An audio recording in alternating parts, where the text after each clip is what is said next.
Ooh, just in time. Hey, Greg. Hey, Kevin.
I will now open the Norwich Public Schools monthly meeting for June 13th, 2023.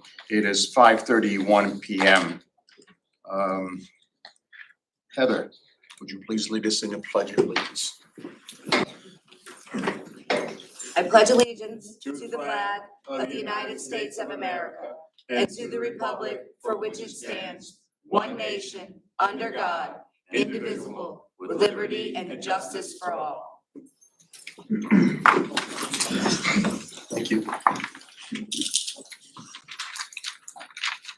All right, first agenda item is the approval of the minutes of the Board of Education's meeting held on May 9th, 2023. Need a motion from the floor, please?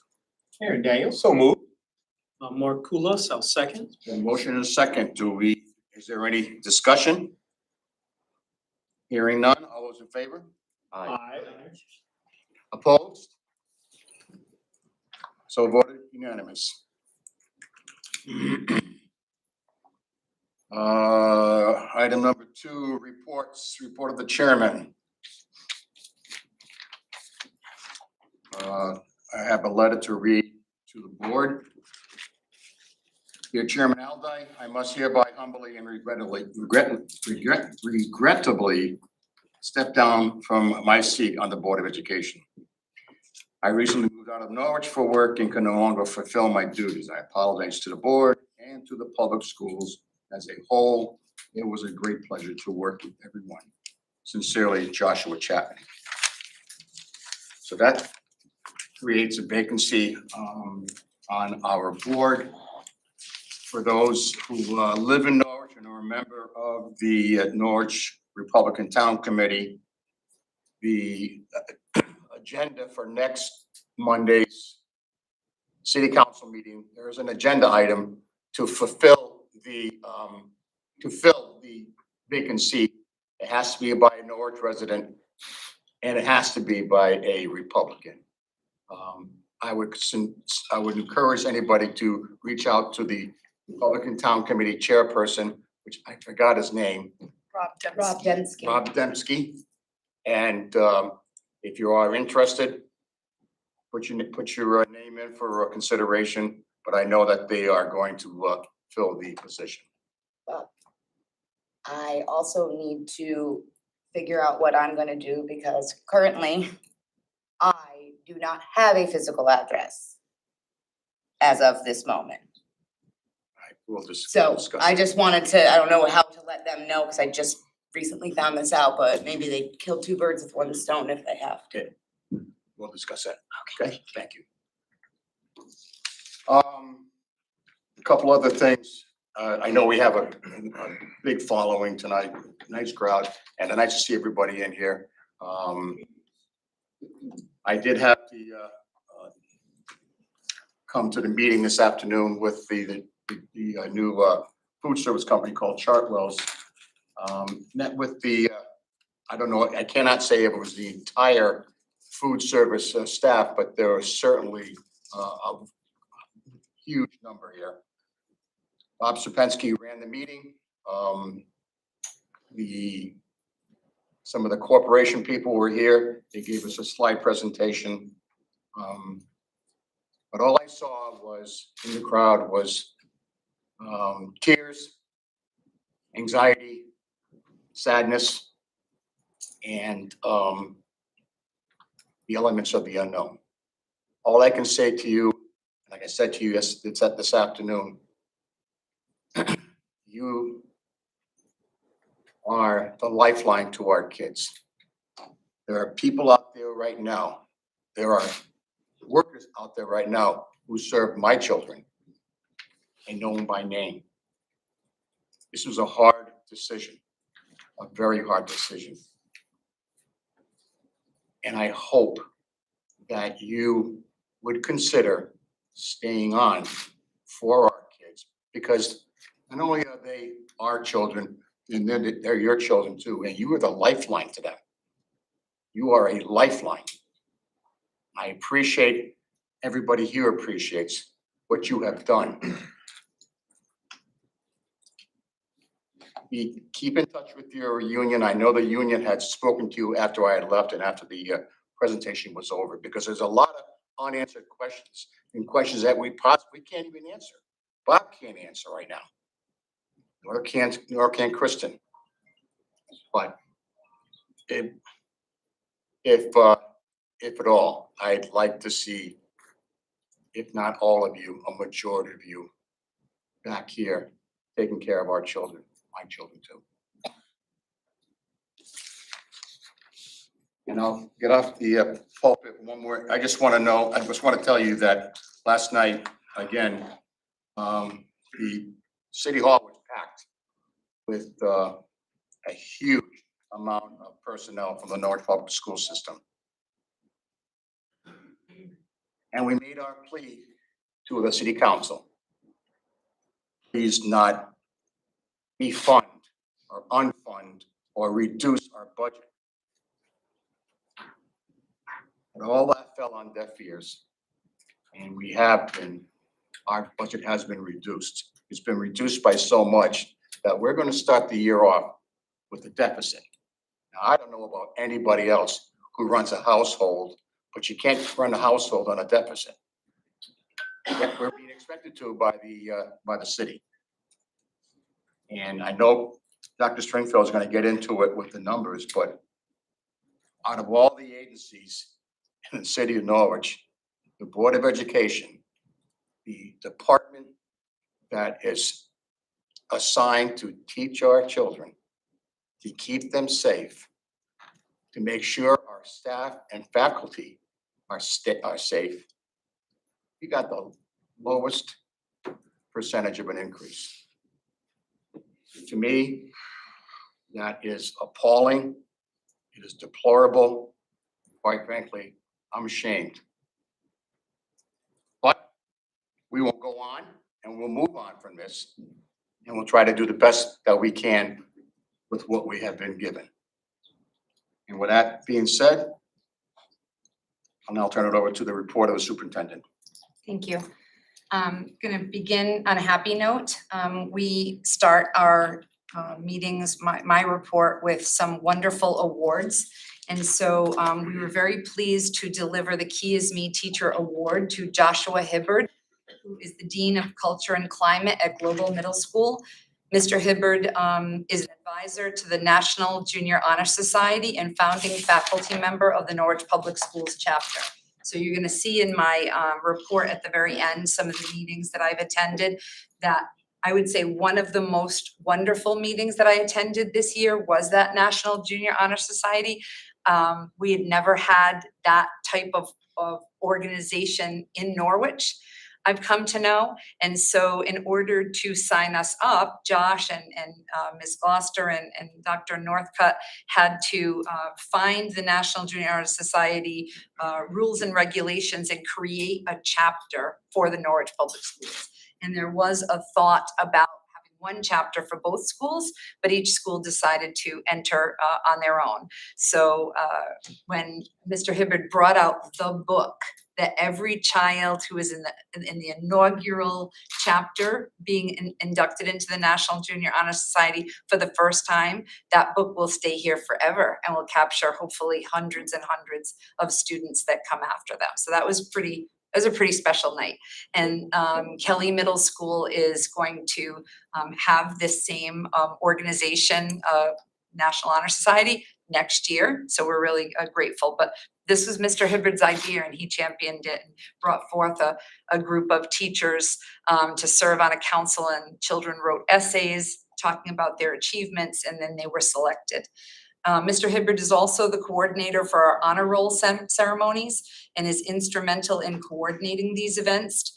He's an expert in restorative practices and uses a student-centered approach to learning and engagement. He goes above and beyond as a professional and uses dynamic leadership strategies. He builds strong relationships with staff and students and parents. He leads with humor, kindness, and a can-do attitude. And it's important to note that in some districts, the Dean of Culture and Climate is an administrator, but in Norwich, they're teachers.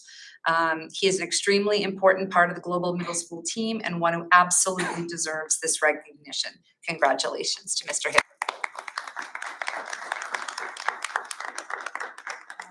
Make a Difference support staff recipient is Matthew Brown, our facilities director. He is a master of all trades, always available regardless of time, day or night. Even when responding to an early morning or late night alarm call, he is calm, patient, and professional at all times. He is the person that I talk to at 4 o'clock in the morning on snow days. And I am not a morning person, so I am very grateful that he is. His presence alone during a maintenance emergency is enough to calm everyone involved. He is familiar with emergency protocols and serves as a volunteer fireman in his community. His expertise as a volunteer fireman supports his work as the facilities director. Matt supports all of our schools and custodial staff by providing training and development. He identifies parts and supplies needed and ensures they are delivered in a timely manner so that our systems continue to run smoothly. He goes above and beyond daily. We truly appreciate his support and dedication. He is most deserving of this award. Norwich Public Schools is lucky to have him as a part of their educational community. Congratulations to Matt. Our You Inspire Me Student Award recipient is Jose Maximo Morales Alzmora, and he's a global middle school student in grade 6. And his nomination was submitted by his ESL teacher, Elizabeth Gonzalez. And she writes, Jose inspires me to come in every day and give my all. He came here from Peru in March. He only spoke a small amount of English and did not understand much around him. He came in wanting to learn. Every day he would ask for things to do, and he took it upon himself to start teaching himself and practiced typing in Google Translate sentences or phrases that he wanted to learn. In all my years of teaching, I have met many types of children, but Jose truly is one of those most determined and motivated that I have ever had the pleasure of working with. Even when he's frustrated, he keeps going. It has only been here since March, but has come so far. He is speaking more in both English and Spanish. He's making friends, learning about himself, and I expect him to go far as he continues to astound me as his teacher every day. So congratulations to Jose. We also have a unique award, the State of Connecticut Commission on Human Rights Annual Kids Count Essay Competition Middle School Finalist. Congratulations to Rivers Champlin, student from here at Kelly Middle School. Congratulations. And then every June, a teacher is selected from each elementary school, middle school, and adult ed, and certainly the preschool, to be honored as their school teacher of the year. And so I'm going to just run through some of those and then talk to you about who amongst them was selected as the Norwich Teacher of the Year.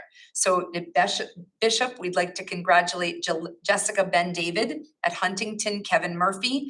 At Mahan, Myra Gagnon. At Moriarty, Stacy McNally. At Stanton, Mandeep Grul. At Uncas, Christine Payan. At Veterans, Dawn Barry. At Waquanic, Tricia Averso. At Global, Beth Bellevue. At Kelly, Kerry Plickus. And at Adult Ed, Whitney Bryn Clayton. Congratulations to you all. Having to select one of these amazing teachers to be the teacher of the year in Norwich is very difficult. It's like choosing a rose among roses. So the Teacher of the Year Selection Committee met on June 1st to choose the Norwich Public Schools Teacher of the Year for 2024. And it was my sincere pleasure to participate in the ceremony honoring her at Mahan Elementary School on June 9th. Congratulations to our Norwich Teacher of the Year, Myra Gagnon.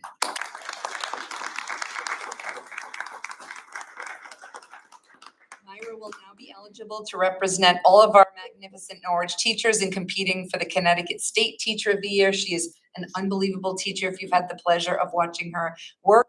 And she will come before you, our educational community, at convocation.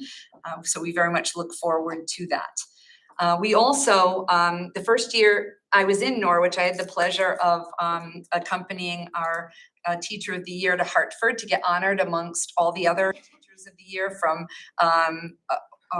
across Connecticut. And I noticed there was a Para of the Year ceremony. So I came back and said, who's our Para of the Year? And it's something we hadn't started before. So we started it the following year. So I'd like to congratulate first all of our Norwich Public Schools para-educators who were nominated during the school year for the I Make a Difference Award. It's that group of para-educators who are eligible to be considered as Norwich Para-Educator of the Year. So from Bishop, we had Kathleen Smith and Suzanne Lazada. From Global, Nicole Ross. From Stanton, Crystal Lisi. Uncas, Cassandra Gobbin. Veterans, Marie Tate. Veterans, Nadia Callie, and NTA, Stephanie Howard and Robin Cicchini Bond. Congratulations. The selection committee met again on June 1st to choose the Norwich Public Schools Para-Educator of the Year for 2024. It was a privilege to participate in the award ceremony at Stanton School, and we'd like to congratulate Crystal Lisi from Stanton School for being the Norwich Para of the Year. So surprised she burst into tears, which made me burst into tears, and then I lost my words, and Susan Lassard and Carolina MK looked at me like, you're supposed to speak now, like compose yourself. But the emotions get the best of you because these are really hardworking, talented people, and they're very humble. And so when you give them such an award, they immediately think, oh, it's not me. But it was really wonderful. I'd also like to acknowledge the retirements that we have had this year. There were some that retired during the school year. Carol Erickson, the nurse at Waquanic, who was hired in August of 1993, worked as a school nurse at Huntington, Bishop, Hickory, Moriarty, Uncas, Wildwood, Waquanic, Sacred Heart, and Thames River Academy. I mean, really, that's pretty terrific. Her retirement date was December 2022, and after 29 years of service, Carol honors us by being a substitute school nurse for the district.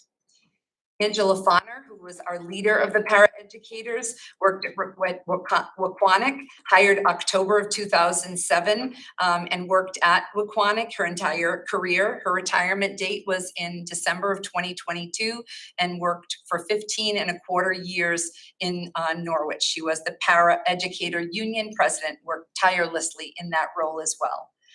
Lisa French, paraeducator also at Waquanic, hired in 2000 as a library technical paraeducator assigned to Buckingham. And then Waquanic and Stanton. Lisa was also assigned to Kelly and Teachers Memorial, and most recently Waquanic. She retired in December of 2022 after 22.83 years of service.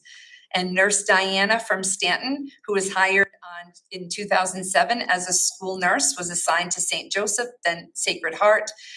Diana was also the school nurse at Wildwood, Uncas, Kelly, St. Patrick's, Sacred Heart, and most recently at Stanton. She retired in November of 2022 after 15 years of service. So thank you all for your service to the Norwich.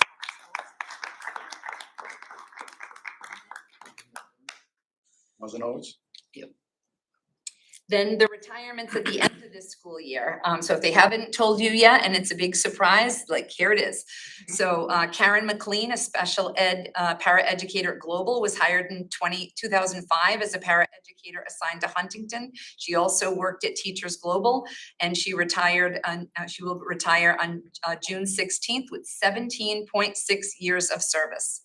Susan McWicky, grade 4 teacher at Veterans, hired in 2004. She taught at Greenville, Bishop, Veterans, and will retire this week after 19 years of service. Deborah D'Alessandro, administrative assistant at UNCUS, started as a substitute secretary for 2 years and then applied to a full-time position in 2000. She was a 10-month secretary assigned to Greenville, then Huntington, then after the closure of Greenville, assigned to UNCUS, and her retirement is on June 30th after 23 years of service. Betsy Adams, administrative assistant at Veterans, also started as a substitute secretary for almost 2 years before also being hired in 2000.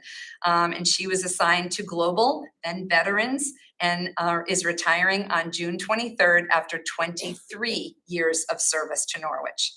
Susan Dutilli, teacher of physical education and health at Kelly Middle School, was hired in 1989 and served as a teacher coordinator in physical education and health, is retiring at the end of this month after 34 years of service. Dawn Gonzalez Joyner, grade 2 teacher at Veterans, hired in 1987. She taught at Bishop, UNCUS, and Veterans. Her retirement is on June 15th after 36 years of service. And I need like a drum roll. Ms. Constance Riggs, thank you. I really think you do it, I'm touched.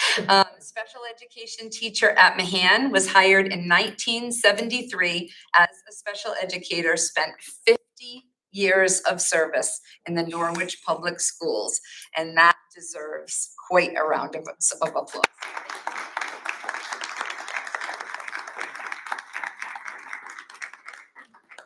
Their commitment to our kids and to teaching is just inspirational. So today I had the great pleasure of attending the Kelly Middle School grade 8 graduation. Tomorrow, Teachers Global graduation. It was glorious, even though a little bit disappointing because it was indoors due to the rain. We loved it last year being all together at Dodd Stadium, but nature had a different plan in mind, and this was just spectacular. Congratulations to all the students, families, teachers, principals, and staff on a job well done. I had a young lady who was one of the main speakers, ran after me as I was leaving, and she said, "You did a good job." And I thought, should I be telling you, you did a good job? Take it. You know, made my day. Out of the mouths of babes, they are the sweetest. I'm announcing a change in our communication structure with parents. Currently, we use several communication systems to communicate with parents. We use School Messenger to send out district communications, particularly weather cancellations. If there are lockdowns that are happening that were called by the police, or letters from the superintendent's office. We use Kinvo, which we started using during the pandemic, because it is largely a texting feature that the teachers can use, and it comes in about 27 languages. So I can text into the document, and then the parent pulls up on their computer their preferred language, and it is automatically translated. We thought that was pretty wonderful a few years ago. And then teachers are using a variety of things to communicate, but they also use Class Dojo. Parents expressed interest in streamlining into one central communication because they find it difficult to go from Dojo to Kinvo to Messenger, and certainly when important details come out, the day that Stanton locked down twice, Global and Mahan also locked down. They were expecting a Kinvo because that's how the school communicates. School was in lockdown. So the information came from my office office, and we don't use Kinvo. So we piloted something called Parent Square at Waquanic and Mahan. So thanks to Zach Mayer, principal, and Ashley Favello, principal, and their staff for sort of working the kinks out of it. And we decided to move to Parent Square for all communication in the fall. So this summer, there's going to be trainings and login information. And by the first day of school, we hope that communication system will be on board. So parents will only have to look in one place for their information. It's very Kinvo and Facebook-esque, if you will. And so we hope that meets the needs of the families and the teachers. I have the COVID data here for you. This will be my last time reporting it. Thank you very much. And we put in our vacancies for the 23-24 school year, which are few. Also very thankful for that. Our kindergarten registration numbers are growing. So if you have not registered your child for kindergarten, it's important that you do so quickly so that you can be guaranteed your home school and not have to go due to enrollment to another school. I also, in January, reported out on the number of bullying investigations that were done in the Norwich Public Schools by our assistant principals, and cataloged by month and by total, showing Y equals yes, verified, no equals not a bully, P equals pending, and most of those pendings are rounding up right now. But certainly if your child is being bullied, we have a policy that prevents bullying. We'll do everything that we can to make sure that stops, but you need to fill out an investigation, fill out the paperwork so that we can start an investigation. I also have great news and improvement data. I'm not going to give away everything. I usually do this at the beginning of the year, but some of this information was too great not to share. We have 808 ESL students in the community. They're just growing every month. And 46 ESL students exited services, 1 at Huntington, 10 at Mahan, 2 at Moriarty, 3 at Stanton, 4 at Uncas, 2 at Vets, 8 at Global, and 16 at Kelly. We have a variety of native languages. Spanish is our most spoken language other than English, followed by Haitian Creole and Cantonese. And then there are many other languages that are spoken. It's in my report. We're also showing you some pretty lovely lost links data, which is the data that the state of Connecticut collects on our English language learner students. And they're making some significant growth. And so that is a credit to the ESL, MLL department, and also to all of our teachers and staff and principals, because it's a coordinated effort. We do this in a co-teaching model. So that's pretty exciting. Our staffing is also stabilizing. Staff retention has gotten better over the last 3 years since COVID.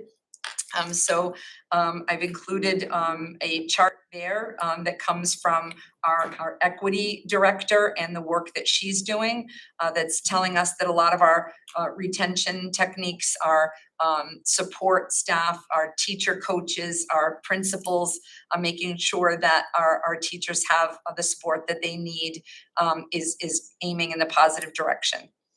We also have been pretty successful increasing educator diversity, which is one of our key goals. 5.4% last year of diverse educators is 11.5% this year, where the state of Connecticut is 10.6. So for the first year, we've sort of, I'm not at all competitive, you know that, but we've beat my children are all in hockey. We beat the state of Connecticut, which is pretty terrific. And then the news that we're going to talk a lot about tonight, which is the budget. So Mr. Nash, one of the aldermen last night, was talking about, what did each department get in terms of what was their budget last year, what was their budget this year, the dollar change, the percent amount. So I asked for that from Mr. Pothier because we got several questions last night, and so this is the city approved budget last night. And what I did is highlight for you in green those the departments that got more than 4.39%, which was the total percentage increase of the city's budget, from 138 million to 144 million, and we received 3.8%. As a reminder, last year, the Board of Education we reduced our budget by 1.5 million so that the city could have a 0 mill rate and no tax increase. To that end, we found alternative funding sources and moved salaries and other items to the 2021 budget surplus so we could prepay them. We had cut the budget before the Board of Ed approves it this March, and we brought it in at a 6.9% increase. It was a fiscally responsible budget. The city manager does the same thing on his end, and he initially recommended to the council a 2.5% increase. So at that time in March, we were $3.9 million apart. After the presentation of our budget by Chairman Alday, myself, and Bob Serpensky to the council, and 2 ad hoc committee meetings where there's a group of Board of Ed members, a group of city council members led by President Pro Tem DeLucia, in attendance to Mara Gloucester, Lisa Hughes, Bob Serpensky, and I. They asked us to cut more, and so they asked us to cut as much as we possibly can, and we brought out $1.2 million worth of cuts and reduced our budget to a 5.68% increase. And the city manager at 2.5. So now our difference went from 3.9 million to 2.7 million roughly. And for those of you that are just joining the discussion, I understand that as a mother of 4 myself, sometimes I got a little startled by where are we in the budget in my hometown. There are several driving factors that necessitated the need for such a big increase, and we're not out of step with communities in the region. Our high school and out of district tuitions, and we just receive a bill, we don't negotiate that, increased by 7.25%. And those tuitions, along with utilities and transportation, comprise 49.1% of our budget. And so those are fixed costs completely outside of our control. Last year's 0% mill rate actually makes this increase look larger than it actually is. If we get a typical increase last year, then we'd need a typical increase this year. But because that was 0, we're not operating from a base foundation, it's a conceptual whole.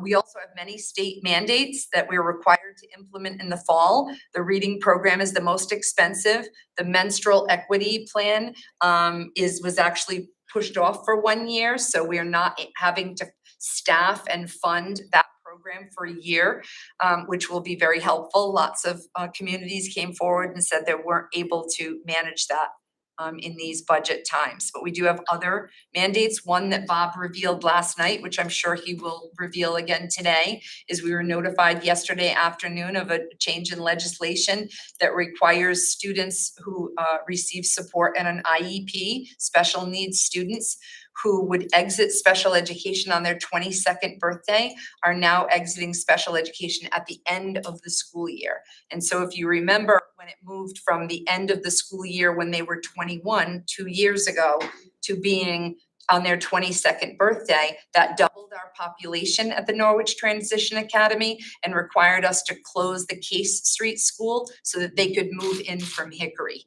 And so we don't know the impact of that right now, but we know that it will be significant. Certainly it's a wonderful service to our adult students with special needs, but we haven't quite figured out what the monetary and staffing impact will be to the Norwich Public Schools, because we found out about it yesterday afternoon. Let's see. We are, because of these, the mandates cannot possibly fit into our Norwich Public School budget, and we, because there's no room, and we're not able to repeat last year's efforts in using the same grants to offset budget cuts once again. Most importantly, I talked a little bit last night before my 3 minutes was up about the child of 2023 being very different than the child before the pandemic. Teachers know that, staff know that, parents know that, but folks who are not in education and they are not, have young children in their families, right now don't really understand that. My mother doesn't understand that. The world has changed and their needs changed, and that's not unique to Norwich at all. Students require education and how to behave appropriately for learning, to not bully other students on the internet or in person. They need to learn how to self-regulate. And we're seeing more students than ever before who struggle with toileting. Many students at the preschool in diapers, students that struggle with hygiene and basic self-care, and a drastic increase in medically fragile students who require medical support throughout the school day and on buses, and students who struggle with mental illness, trauma, domestic violence, homelessness, anxiety, depression, and suicidal ideations. We gave a community conversation talk a few months ago about suicidal ideations, and post-pandemic teens are 1 in 4 we're seeing that are having real ideas and plans for suicide, which is probably the most frightening statistic I've heard. In order to support the post-pandemic students, we have increased behavioral staff, mental health staff, teacher deans, special education and ESL teachers, assistant principals to conduct bullying and Title IX investigations, special ed supervisors, one-to-one paras, nurses, school resource officers, substitute teachers, and teachers for academic need. And so what I said to the council last night is any efforts to decrease mental health, academic, or safety supports will cause a major cost increase in out-of-district special education placements, mental health placements, and legal fees. And it would also increase teacher and staff turnover due to concerns of safety and security. And we know that our staff and students are recalling the trauma of past budget cuts. We had a student testify last night in front of the council, and many teachers and administrators and support staff there last night. They are reminded of when sports clubs, music programs, reading teachers, school resource officers, teacher and support staff positions were cut.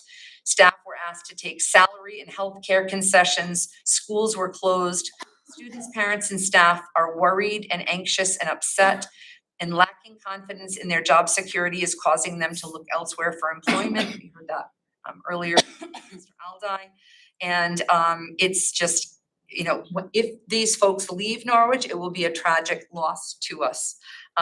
They simply should not have to go through this anxiety and fear year after year. And so we certainly understand and have communicated to the council that they have a very difficult job to do. They have to balance the needs of the taxpayer to the other city departments and us. And we know that the us is increasing significantly due to the aforementioned things I talked about. So in the end, our leadership team was tasked in the last couple of weeks with figuring out if we are millions of dollars apart, which we quite frankly could not conceptualize. What are we going to do in order to balance our budget? Because what we have to do is we have to, by law, be in line with the budget that the city approved last night. We can't just say, no, thank you, we will spend as we wish. We have to realign it, and you're going to be asked to vote that number tonight. But we need direction in order to determine what we're going to cut in terms of programs.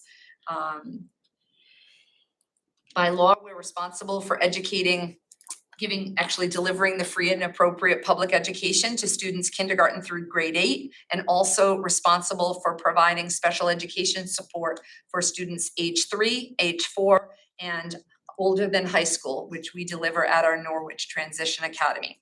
So tonight, Bob and I will try to highlight the scenarios that we've considered and what the disadvantages are of each, because there are no advantages.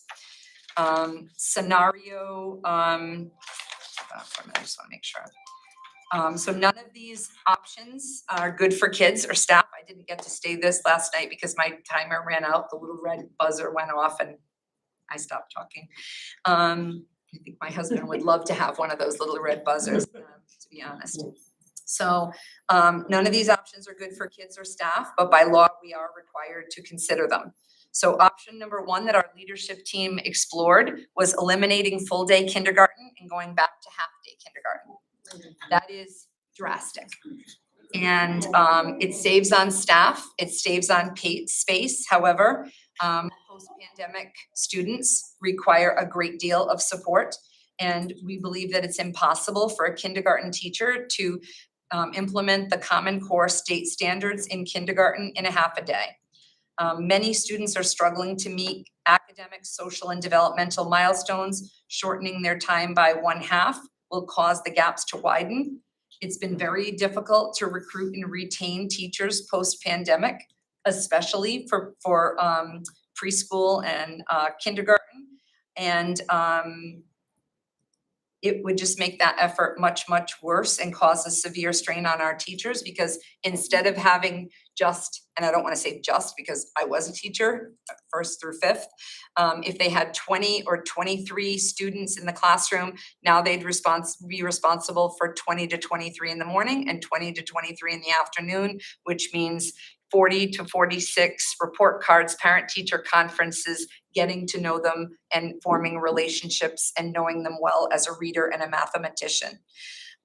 Parents also need full-time support for their kindergarten age students. They're planning on this. They're not planning on, I'm going to send my son or daughter to morning kindergarten and then some after-school daycare program. And I don't think we have the after-school or before-school daycare programs in the city to be able to support that other part of the day. So to offer only a half-day kindergarten would be an economic burden on families in need of childcare. It would give us, and again, these are back of the envelope math from Bob and I, it would probably give us savings of about $455,000 minus unemployment expense and moving expense to move the teachers, and half of our kindergarten teachers would need to go through the job fair type of process of bumping out another less senior teacher. So our team determined that this sacrifice would be too great. Each one of these is sacrifice. There is no easy way to get to almost 3 million more after we've already cut 2 million. So the amount saved is not nearly enough to close our gap.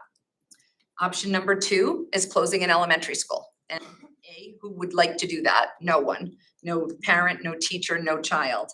But doing so would consolidate expenses, and it would take one of our buildings offline. To close a school within 2 months. Bob and I thought about this phrase knowing that Claire would probably put it in the paper, so we thought about it over and over. We agree it would be a horrific endeavor to try to close an elementary school in 2 months. The impact would be a significant increase in class size in all other elementary schools, largely all other classrooms, and we would need to lay off critical staff. Additional transportation expense and longer ride times would likely occur. We estimate the savings could be approximately $800,000 to $900,000 minus unemployment expense and moving expense.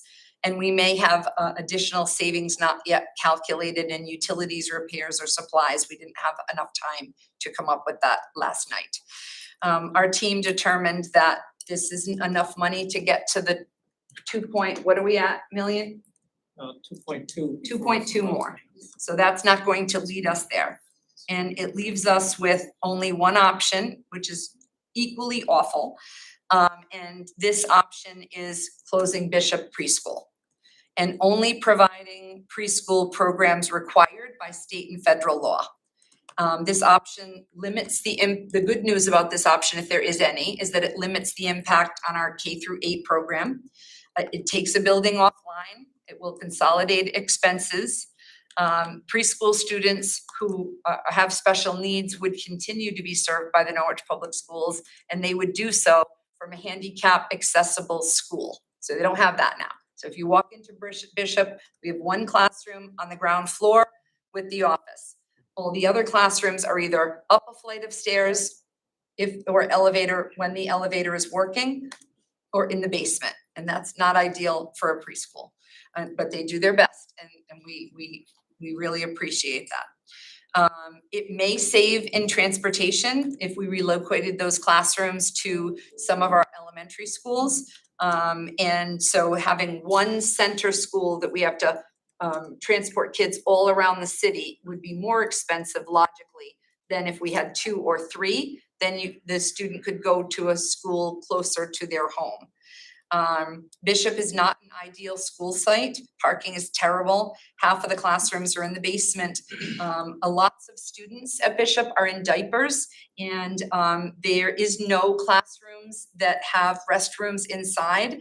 So that's difficult to, as it's been described to us by our staff, walking a young child down the hallway to the restroom. If this is the option that we choose to meet that gap, this would be a significant loss to childcare and preschool options for Norwich families. We would be laying off critical staff. It would be less than the other 2 options because this staff seems to have quite an array of different certifications that may match some of our current vacancies. We were looking into that today. And we would have a potential loss of some significant grant funding to the city and to some, perhaps not, but perhaps outside providers. So it's the school readiness grant that we use for all the programs that we would no longer be able to offer, and more. School readiness grant does not pay for all the programs that are outside of our obligation to support preschool students on IEPs. And so we believe that we would, we hope that we would still qualify for some school readiness dollars, but we would be taking away the enrichment opportunities, the preschool and daycare opportunities of full day, full year. Parents really, really, really love that. But at the end of the day, the conversation we participated in last night was that taxes can't go up.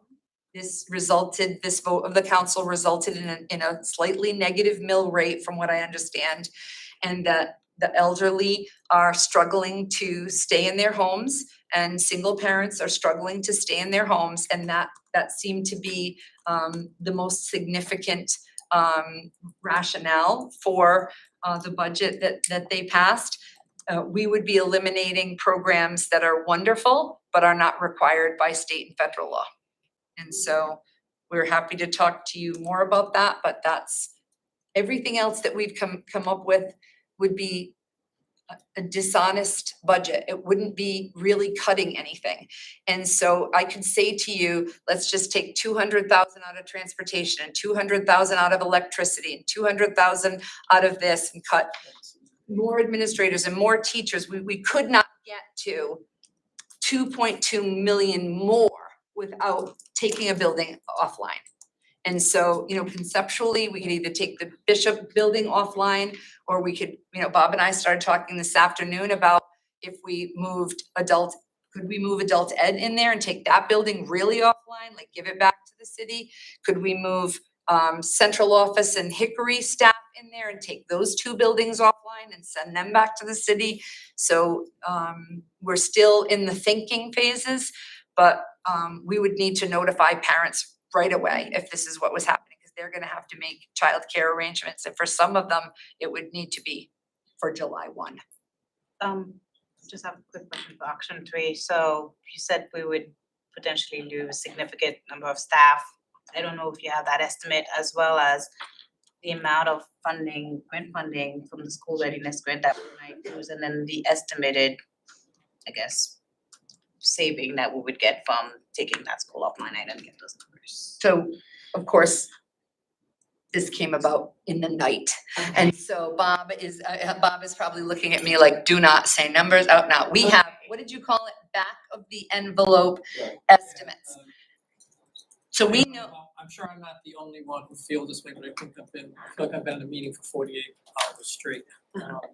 When it comes to the school readiness grant, the grant is approximately $2.3 million, 1.3 on Norwich public school expenses. The other, a little more than $1 million, is distributed to the 4 or 5 private daycare centers, Montessori, TBCCA, and things like that. So we haven't had time to sit down and go through the, person A, B, C, the domino effect, how would transportation work, all these things. It's a big number, and I'll talk about a little bit in my report, but there are a few things that we can do that will not harm students or staff. It'll take a few $100,000 out, but there is no one single solution that will get $2.2 million. Passed out to city council last night. Before you jump to a new piece, can I just finish up on the preschool Yep. question? So what we do know is that right now we are serving 200 and, hold on, I just had that, 253 students in who are age 3 and age 4. And then for next year, 79 students that are already registered for preschool have an IEP. So when you just think about those two numbers, the first number is students who have both an IEP and not. So we would be reducing like by a third. We're only gonna be continuing to educate a third of the preschoolers we did before. And we would need to certainly have some community students that we would open up perhaps by lottery, those slots. But largely, we're talking about, I think there are 10 students in the process of becoming eligible over the summer. So we'd be starting off with 89 students. And we would be dispersing those 89 students into classrooms at either Mahan. Right now, they have 2 of the all day, all year. That wouldn't be something we could support anymore. So those would be 2 spots eligible for half-day preschool. We'd be going from offering some half-day and some full-day to only half-day. And again, supporting the students by law through an IEP and some community students. We would save a significant number of staffing, and many of these staff would not be laid off. They would just move into vacancies through their collective bargaining groups. Some would be laid off though.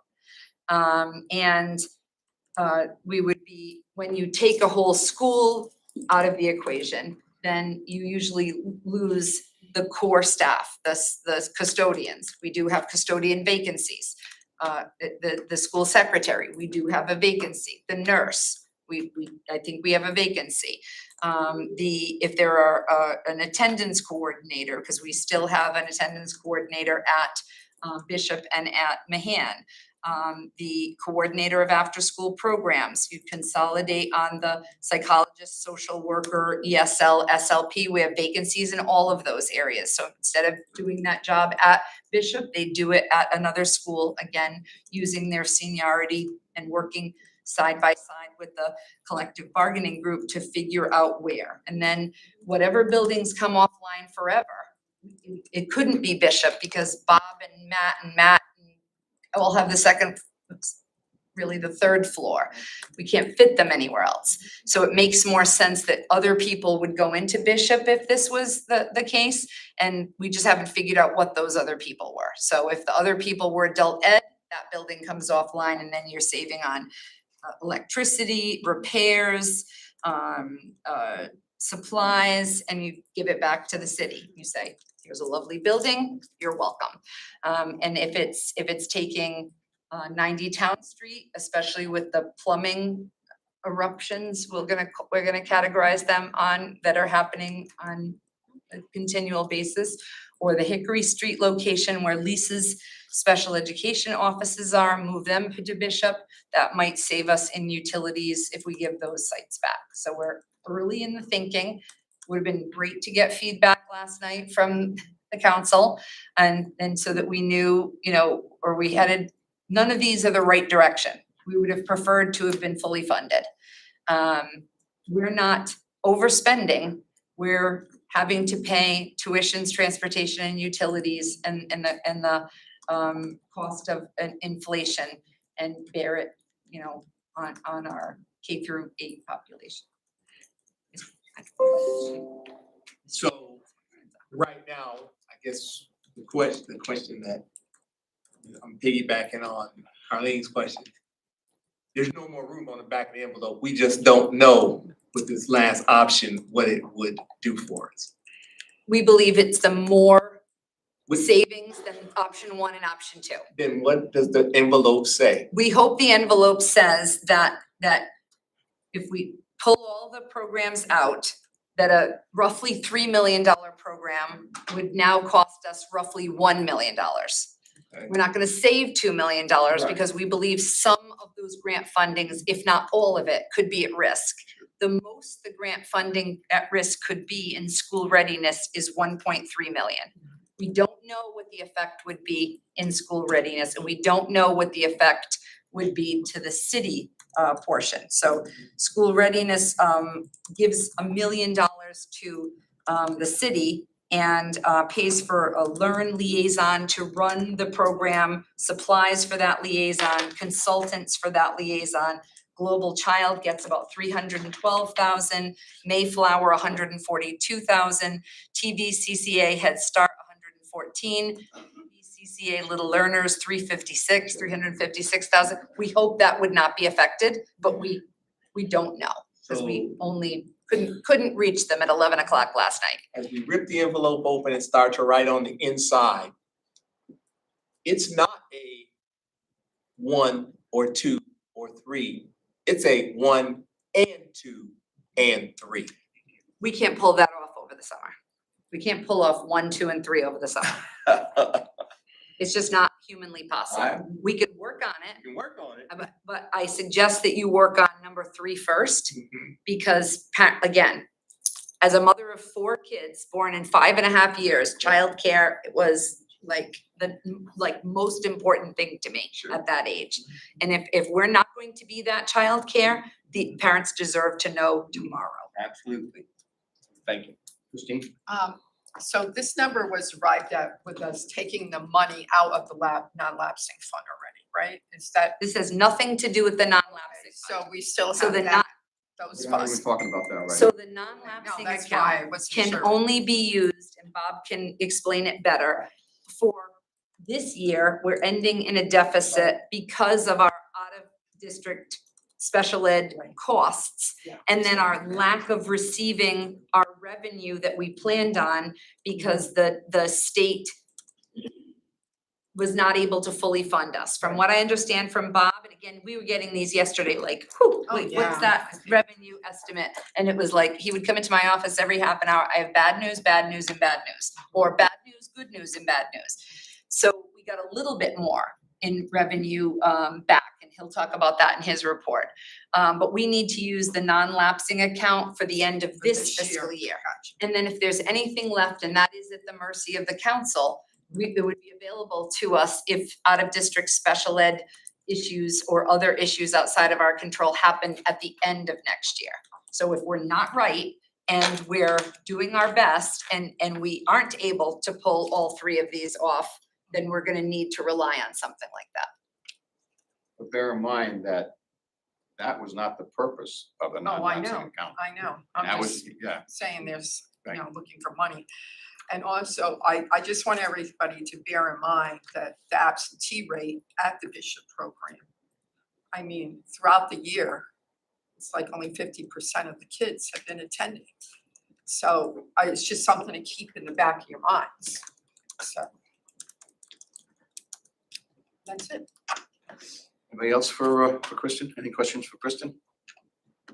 Talked pretty. Help yourself out. It's hard. Yeah, I'm done. Yeah. I'm open for questions, but my envelope's kind of full. Mark? Well, option 3, now you're looking at consolidating some of the administration buildings into, so possibly closing 1, 2, or 3 buildings. Yep. So savings on utility costs, whatnot, by taking those offline, and possible recouping of profits from a sale or rental. Assuming the city would put those funds towards the school budget and not keep it themselves. I've not done that here, so I don't know what they would do with it. And again, it would have been great to talk about it if they were able to last night, get their sense and ask some questions about how that would work. But I'd rather I'd rather close buildings that have adults with them any day over closing more that have children and teachers in them. Absolutely. So, you know, it's taking a building offline does help because our buildings are all in disrepair. And so, you know, we're looking at Wequonic alone, a really aged roof and a sinkhole in the playground and you know more than anybody, the issues at Stanton.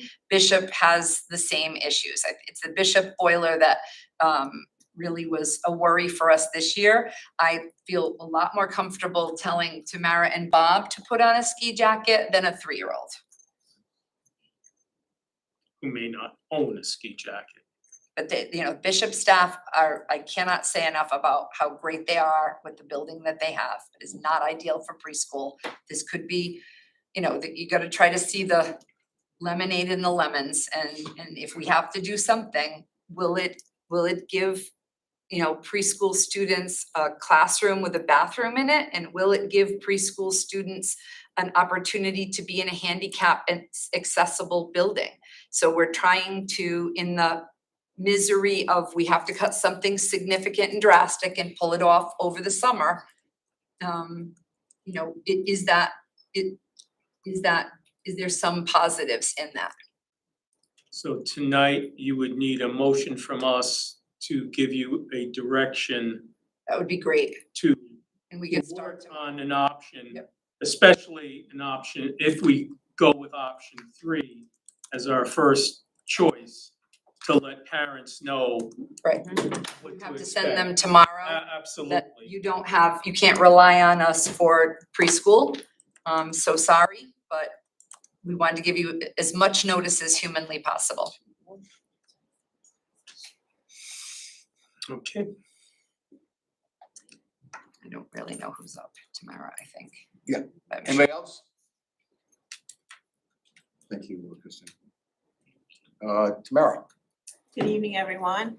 In addition to the report Kristen gave with regards to MLL, the MLL department had a wonderful family event here held at Kelly weeks ago. But held here a few days ago with family events and community partners. It was a great turnout. So just wanted to share that as well. The adult education report is also enclosed or included in the platform, and they are having their graduation, they're finalizing their graduation that is being held on Thursday, on June 15th, and they have 36 graduates. Yay, so about that. In my report, I just wanna highlight just a couple of things. There's a lot of work that has been done by my team. Could not have done this at all by myself. So first is the summer reading list has went out. So schools have that from K all the way up to grade 8. Also that's included is the summer math challenge. So that's there, that should have gone out as well. I also wanted to at least highlight CPERCH. I reported early a few months ago that they have been working, that's the electric boat. And they have been working with our students in building robots, and I just wanted to include just a couple of pictures and a couple of highlights there. It has been really engaging and fun for students, both here at Kelly as well as at Global. Our tech department, they have done a lot of work with educating our teachers and support around in technology and instruction. And one of the things that they, little message to us is about, you know, AI has definitely come to the forefront in education. So if you have heard of ChatGPT, and also Google Bard, some students are starting to use that in school. We haven't necessarily have seen that yet. But there are some privacy issues because they do collect student information. So that's why we don't use them readily in our classrooms, but because they don't meet our privacy data rights. I also wanted to highlight the work that Jessie Fries has done with SRBI. She has done a lot of work and developed an action plan along with Sarah Dusso and Luz Rivera, our directors, around our behavior supports as well as our academic supports. And I just wanted to say that in terms of supports, we have had about 646 students in the district that have received interventions for students K through 2, because that was the data I had at this time. We're now finishing up with our testing this week as it's the end of the school year. 75% of our K through 2 students who were receiving intervention has either made at or above grade level on the last diagnostic, and 45% on the literacy growth. And then again, for math, 75% and 60%. So there's a lot of growth that has been happening in each of the buildings across the district, and they are to be commended for the work that they've done. They forged ahead, they pushed ahead, they challenged themselves, even sometimes when they didn't want to. But they held on and they tweaked their interventions, they met with staff, they provided feedback, and they continued that progress monitoring, and the results are paying off. In addition to the great work that's happening there with our assessments, at the middle schools, we have, with the team of Odina Lafreniere, Patrice Marandino, Lisa Powers, Jessica Motzko, Jessie Rachette, and also with MLL support, Kristen Talley, we have been working on creating additional middle school course curriculum in literature and literacy. So that will be launched next year. Global Pen Pal, solidifying that curriculum as well. And so we're really excited about those programs that are coming forth. And then in social studies, they have worked very diligently this year in creating common assessments across the grade to help support instruction and preparing students for high school. And then I also just want to include just some of our coaching data. Our coaches have worked with 167 teachers across the district. That's just over half the teachers in the district. And they worked in the areas of planning and preparation, classroom management, delivery of instruction, monitoring assessments, and follow-up. Teachers have anecdotally stated things such as, I am able to teach the curriculum and to understand the workshop model of teaching used in the district. A change I have made to my practice is targeting my small group instruction based on specific evidence from core assessment and DIBELS progress monitoring data. I now know almost exactly what my students need instead of roughly guessing and having to adjust several times before narrowing down the greatest area of need. Additionally, this has helped me develop lesson routines with my groups that are short and engaging, but precise and effective. And then in terms of the impact that it has had on students, I'm reading just a couple of bullets here. A teacher gained 18% more minutes during their guided practice and inquiry time in their stations in small groups. So maximizing classroom instructional time. And another teacher has stated that since the coaching cycle, out of 9 students that were below grade level in their fluency with DIBELS, 1 student has moved completely out of the red or out of the below standard and progress monitoring assessments. All students have made progress towards their goal, and 6 students have moved up in their reading levels. So that's just the impact of the work that our staff has done, thanks to the help and the support that you all have provided. And that concludes my report, and I'll open up for questions. Christine? The 8th graders that are leaving us want to enter high school. If you could summarize where they are at in their proficiency for me, as far as the math, condense that, all of that. And how are they? So this is what I will say. I will say that our students are growing and they're approaching they're growing in leaps and bounds, so I can speak specifically right now to global. I can't remember Kelly's data off the top of my head, but I know that there was in terms of typical growth, which would be a year's growth, that was at 120% in, that was 120% in math, and then it was 97% growth in reading.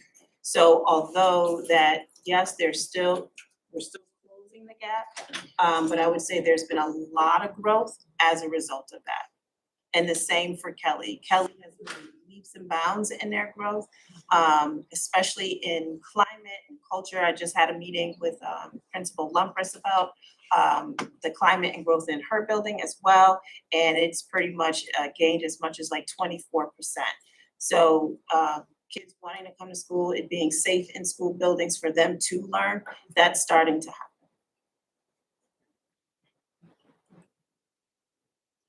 Anyone else?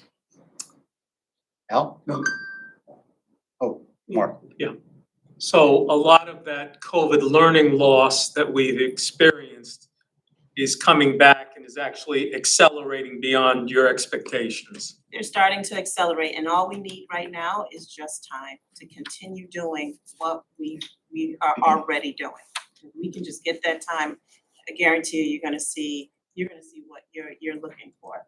Because we're definitely headed in the right direction. And if we can get our absentee rate down, get those seats in the classroom, get those bodies in the seats in the classroom, I mean, you'll see your numbers just shoot right up. Absolutely. I can tell you now that typically, we know that Mahan has definitely been one of our best performing schools. I just want you to know that when I looked at teachers, in addition to Mahan being in one of the quadrants of high growth, but still low performance, but high growth. Teachers has also is right behind them now, meaning global. And so is Kelly, and so is Stanton, and so is Uncas. So there is a lot of growth that is happening in our schools. And that's what we need.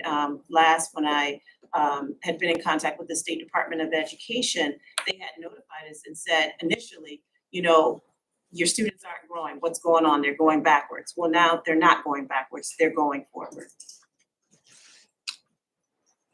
And one final question, compared to the rest of the state, are we exceeding expectations compared to most of the other districts in the state? We're going in the right direction. I'll put it that way. We are still an alliance district. We're still, we have pluses definitely in certain areas. We just need the time in order to make sure that we actually hit those achievement markers. But we are definitely headed in the right direction. That I can say. Anybody else? Thank you, Tamara. Hi, Lisa. Good evening. Happy to be here this evening to report. I cannot believe it's June already, and when I was kind of writing some of the highlights of the year, it really hit me that it's been a full school year. So I do have for your information the monthly out-of-district placement report, as well as the placements. In addition to that, I did include the year's worth of homeschool data for you. The only question I have of numbers is the graduated number may be different. It may actually have been increased. So that is for your information. I just wanted to touch upon some of the highlights and really just thankful for the support of the committee and the school community and my partners up here as well. We've had a lot of different communication across the district from student services. You've seen the latest from student services newsletter. We do have an internal Google Classroom where we communicate. I'm so excited and have shared with you the adoption of the unique learning curriculum. It's really amazing to see students engaged in high quality curriculum, especially designed to their unique needs in their IEP and specific to that. We will continue with that, of course, next year. In addition to that, adopting accessible literacy learning. And of course, this is for our most vulnerable students to learn to read and to have high quality curriculum along with their peers. Very excited to have our safety care de-escalation curriculum ready to roll out in full next school year. We've already had a soft rollout, a cohort of individuals in that de-escalation curriculum. When I think about everything that Tamara was talking about in terms of academics and social emotional learning, when we pair that with the de-escalation curriculum and those supports, we really have only just started, it feels like. It feels like it's very exciting to think about the work moving forward. We have held 9 embedded inclusion institutes in the district. We do expect this practice to be inclusive of 2 or more in each building next year. I have a lot of ideas about that, and I'm currently collecting information from all of the participants to see how they felt about the process. We also, as you know, have realigned our behavior programming, and it was a very uplifting day for me today. I had meetings with all of our BCBAs and learned about their perspectives on the work and all of the things we have to do moving forward, and they were really wonderful to talk with. So and of course, the continuation of our family and student supports collaboration. We have our extended school year program coming up, and as anticipated, we have over 100 students, and families have already put in their information to sign up, and that is through the PPT process that's running in July. We are also running our Dyslexia Institute for students, which involves one-to-one tutoring for our students.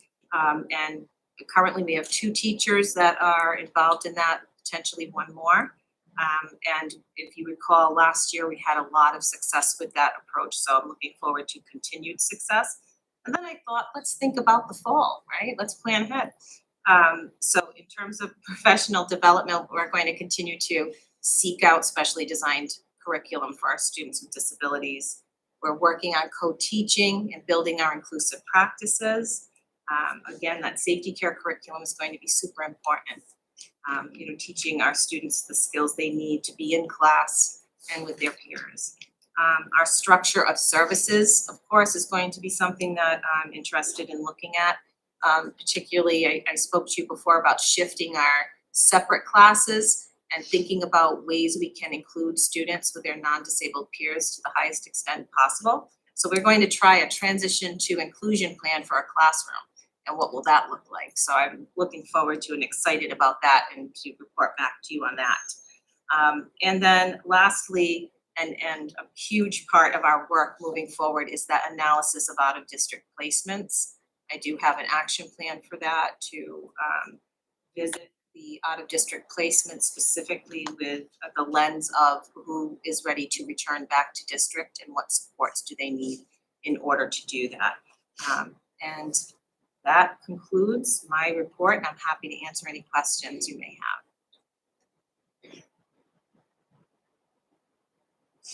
Based on the registrations thus far for the incoming school year,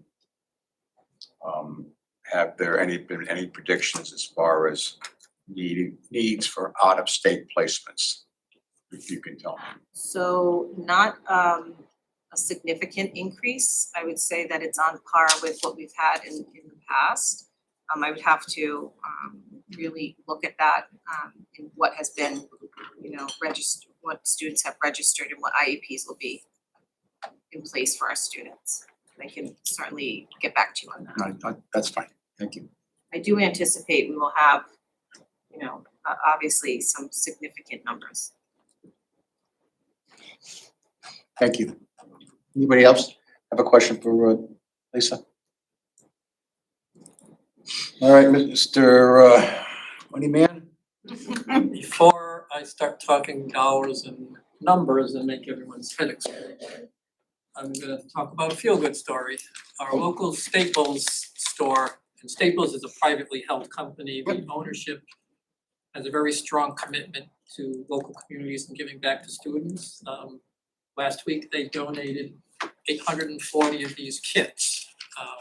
And what's inside there, a box of 24 crayons, 12 colored pencils, and 10 markers. Now they're in cool boxes like this. So what we will do with these is we will decide, we'll look at grade appropriate levels, say K through 1. Should we give a full kit to every kindergarten through 2nd grade? Or do we break them up? Give the crayons to the K through 2, the colored pencils to 3 and 4, and the markers to grade 5. So we'll do that over the summer and give out these things. It's probably worth a few $1,000s. I just wanted to acknowledge once again Staples' generosity and its Give Back to Local Students program. Else to piggyback on what he's saying, that's a program that they run, especially over the summer as school supplies. If you go in, you can contribute it to more bags or more packets like that for Norwich. Yeah, it's pretty cool. They do this on their own without us asking for it. And a week or two ago, they contacted people at Global, contacted me, and I said, we'll run right over and get them. So that's the good news. It's a good feel-good story. Back to the 23-24 budget. That wasn't. I won't cover what Kristen did. She did a great job of doing bad news. In any case, I've never built a budget on hope. There is a little bit of hope in some of these things, like utilities are going up 11%. I hope for a warm winter again. I hope natural gas prices might be wonderful things in the marketplace because we're gonna need every dollar anywhere. I hope fuel prices don't rise significantly and our diesel costs go up. So with that said, I heard some comments about the non-lapsing fund and use of it. 2 years ago, the fund was created, and I give the Board of Ed credit and the city because when it was created, we were able to contribute 2% each year, basically, and the fund grew to $3.3 million. And there are no restrictions on it in terms of what it could be spent on, as long as it's a qualified educational expense. And the expenses have to be approved by the Board of Ed. The superintendent, no one can spend the money unless the board approves it. Some communities have created the fund and it's been restricted to only capital items, or yes, but the city council or the first selectman's office of the Board of Finance needs to approve it. That's not the case in Norwich. The approving body is the Board of Ed, and you'll have an action item on that tonight, so that's a good thing. The intent of our district and the Board of Ed in creating that fund was not to use it to cover normal operating expenses. It was for capital emergencies and unforeseen special ed expenses, and that's what we're gonna use it for this year. After we cover our final deficit, I'm estimating we'll probably have $1.1 million left. Perhaps there are people at other levels of local government that think we can fund the operating budget shortfall by that. You could, but I would strongly recommend not doing that because what will happen, $1 million of expenses that should be in the base budget won't be there. And when we go to do the 24-25 budget, we'll be starting at an artificial base again, and the increase is gonna be a lot larger. And based on, when I get a little further along, there might be a need to cover special ed expenses again next year. So with that said, I'll get into a little bit of the budget process and the numbers. As we know, the state budget process is long and complicated, and then a budget gets passed, and it takes weeks and weeks to find out what it really means and what's in it. We get information from our state senator, our state representative, lobbying groups like CASBO and TAPS and CCM, and we get, as Kristen said, these little dribs and drabs when we run in and, oh, we got this good news, this bad news. So I can share some of the things that we learned from our state senator, from CCM, from CASBO, and so on and so forth. But before I do that, in round numbers, the city did increase the 2.5% last night by $500,000. So that brought our difference from 2.7 down to 2.2 million. So what we did was we went back and revisited some items to see what we could take out of the budget. We don't want to take out, but would not harm staff or students. And if you recall, we have $75,000 budgeted for a new truck in facilities. That $75,000 was going to replace a 12-year-old propane powered truck that is on its last leg. So we're cutting that. We won't buy the truck. In the current budget year, 22-23 budget, when we did that budget, if you recall, we wanted to improve the look of our outside facilities, and we created the concept of a two-person landscaping maintenance crew. And the intent was these two people would, from April through October, take care of all of the outside grounds. They wouldn't need to buy as many mowers. The same people would be using, there wouldn't be as many repairs, and the custodians who don't have time to go out and cut the grass because they have lunch duty would make schools look better. That was well received by the city council and the Board of Ed. The problem is we were coming off of the pandemic and supplies were hard to come by. We ordered the appropriate truck and the trailer. It took 8 months for the trailer to come in. We still have not received the truck. It's in production. Therefore, we didn't implement the program, so we have those two open positions. We weren't gonna go ahead and fill the positions if we didn't have a vehicle for them to use in the trailer. When they weren't doing outside work, they were gonna work inside to assist the two maintainers on minor repairs from November through March. So maintainers don't like the fact that we didn't do that, but we didn't have a mechanism, so we kept those open. So the two salary positions for that will save about $139,000 by taking those out of the budget. Subsequent to that, we had the school building project approved.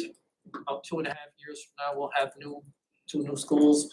We'll reintroduce that program because under our watch, we are not gonna have new schools not look nice from the outside.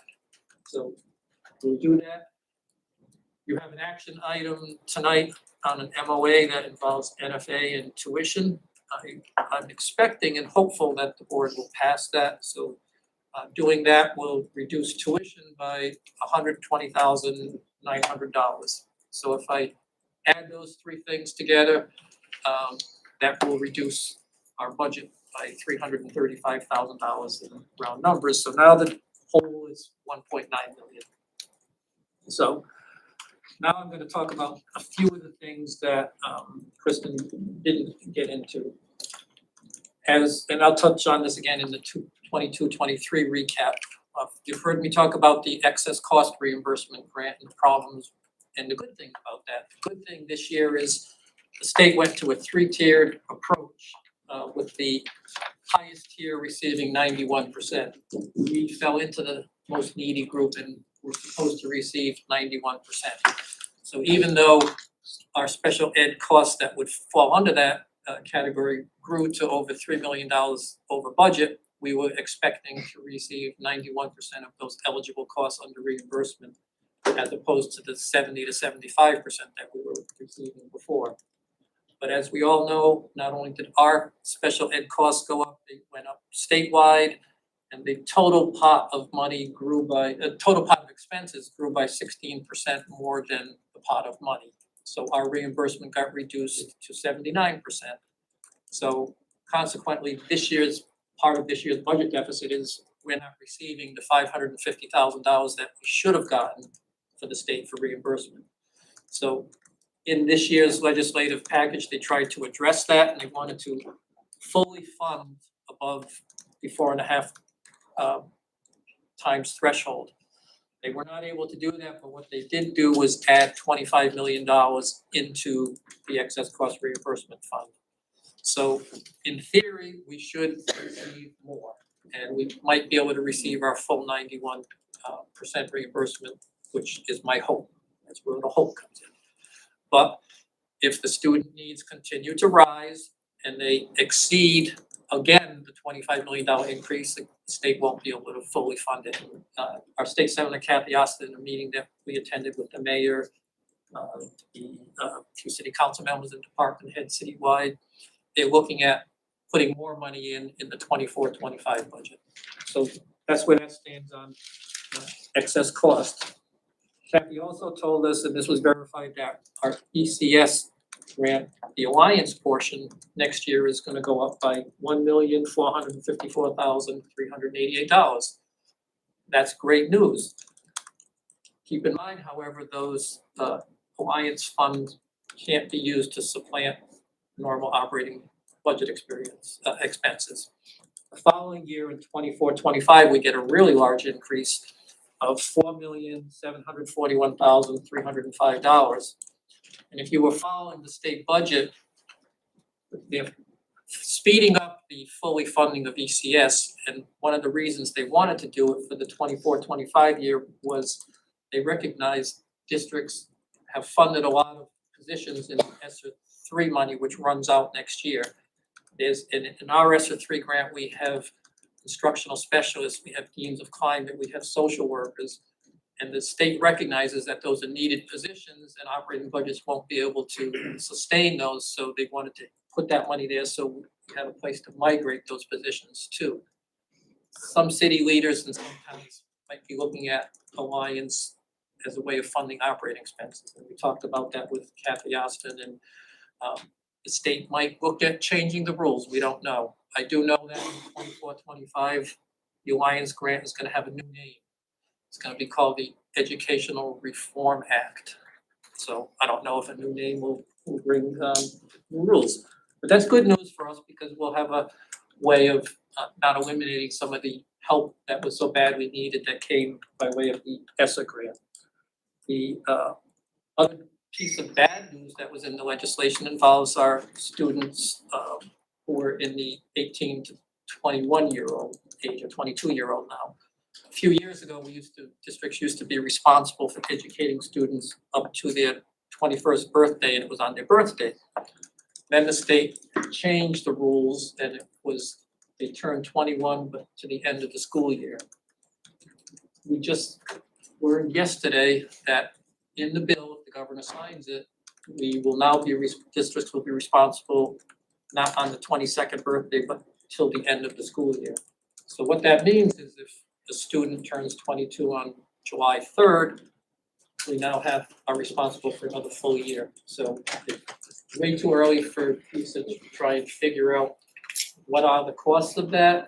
Some districts who have a very small outplacement population have indicated that it's gonna be a significant cost. So if that happens, then we might be way over budget again in sped expenses next year, and that $1 million in the non-lapsing fund, if people were targeting us from the Board of Ed to use that to fund the core budget, that's not happening. So that's another unknown. I think those are one thing I started to talk about, I did hand out last night to the city council the certified staff budget for our largest elementary school, which is Moriarty, and one of our smallest, Waquanic. This year's budget has 250.3 certified FTEs in it. Last year's budget had 250.3 FTEs. The purpose of giving that to them was to illustrate that there is no room to cut in these budgets. If I gave you the same document, you would see that Moriarty either has 2 or 3 kindergarten classes, 3 first grades, 3 second grades, 3 third grades, 3 fourth grades, 3 fifth grades, 2 or 3 social workers and a psychologist and a principal. That's it. And Waquanic is the same thing, except it's 2 of each grade. And there's 1 social worker. There is no art teacher, there is no music teacher, there's no PE teachers. Those services are provided, but they're rolled into grants. And in my mind, those things belong in our core budget. But they're not, when they're grant funded. So there's no place we're gonna find $2.2 million by reducing staff. And I could give them the budget for any other school, it would be the same. I could do the paras are all one-on-one supports. The custodial staff, it's bare staff, it doesn't matter. So as Kristen pointed out, this will be a serious and big challenge, and we'll be looking at a lot of things to get there. And it will require monitoring a budget like I've never done before in my life, because every dollar is gonna be so critical. So the other thing that was in the budget that'll affect 24 and 25 If you recall, House Bill 5003 had a lot of these educational funding options in it. One involved the municipalities paying for magnet school tuition and VOAG tuition. The intent was to eliminate that burden on municipalities. They were able to fund a portion of that for the 24-25 school year. And municipalities the boards of education will be responsible for 58% of the cost. Don't ask me why it's 58% and not 60 or 70, but that's what they came up with based on the money. So in round numbers, if our things didn't change, our budget 24-25 for those areas would go down by about $400,000. So I think I've covered everything we know of today that has impacted the budget for next year, but it's gonna be continued. We're gonna continue to get information when they write the implementer bill. Sometimes you learn that, oh, where did that come from? So we hope again that there are no more bad surprises. So before I go to 22-23, if you have any questions on that long explanation, I'll be glad to take them. I know there was a piece, I read something about extending pre-K from birth to 3.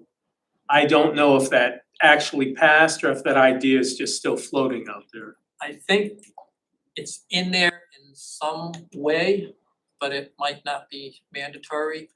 I did read one piece that the amount per student, if you chose that option, that you would be given a grant funding or reimbursed for was $10,500. I don't think it's mandatory.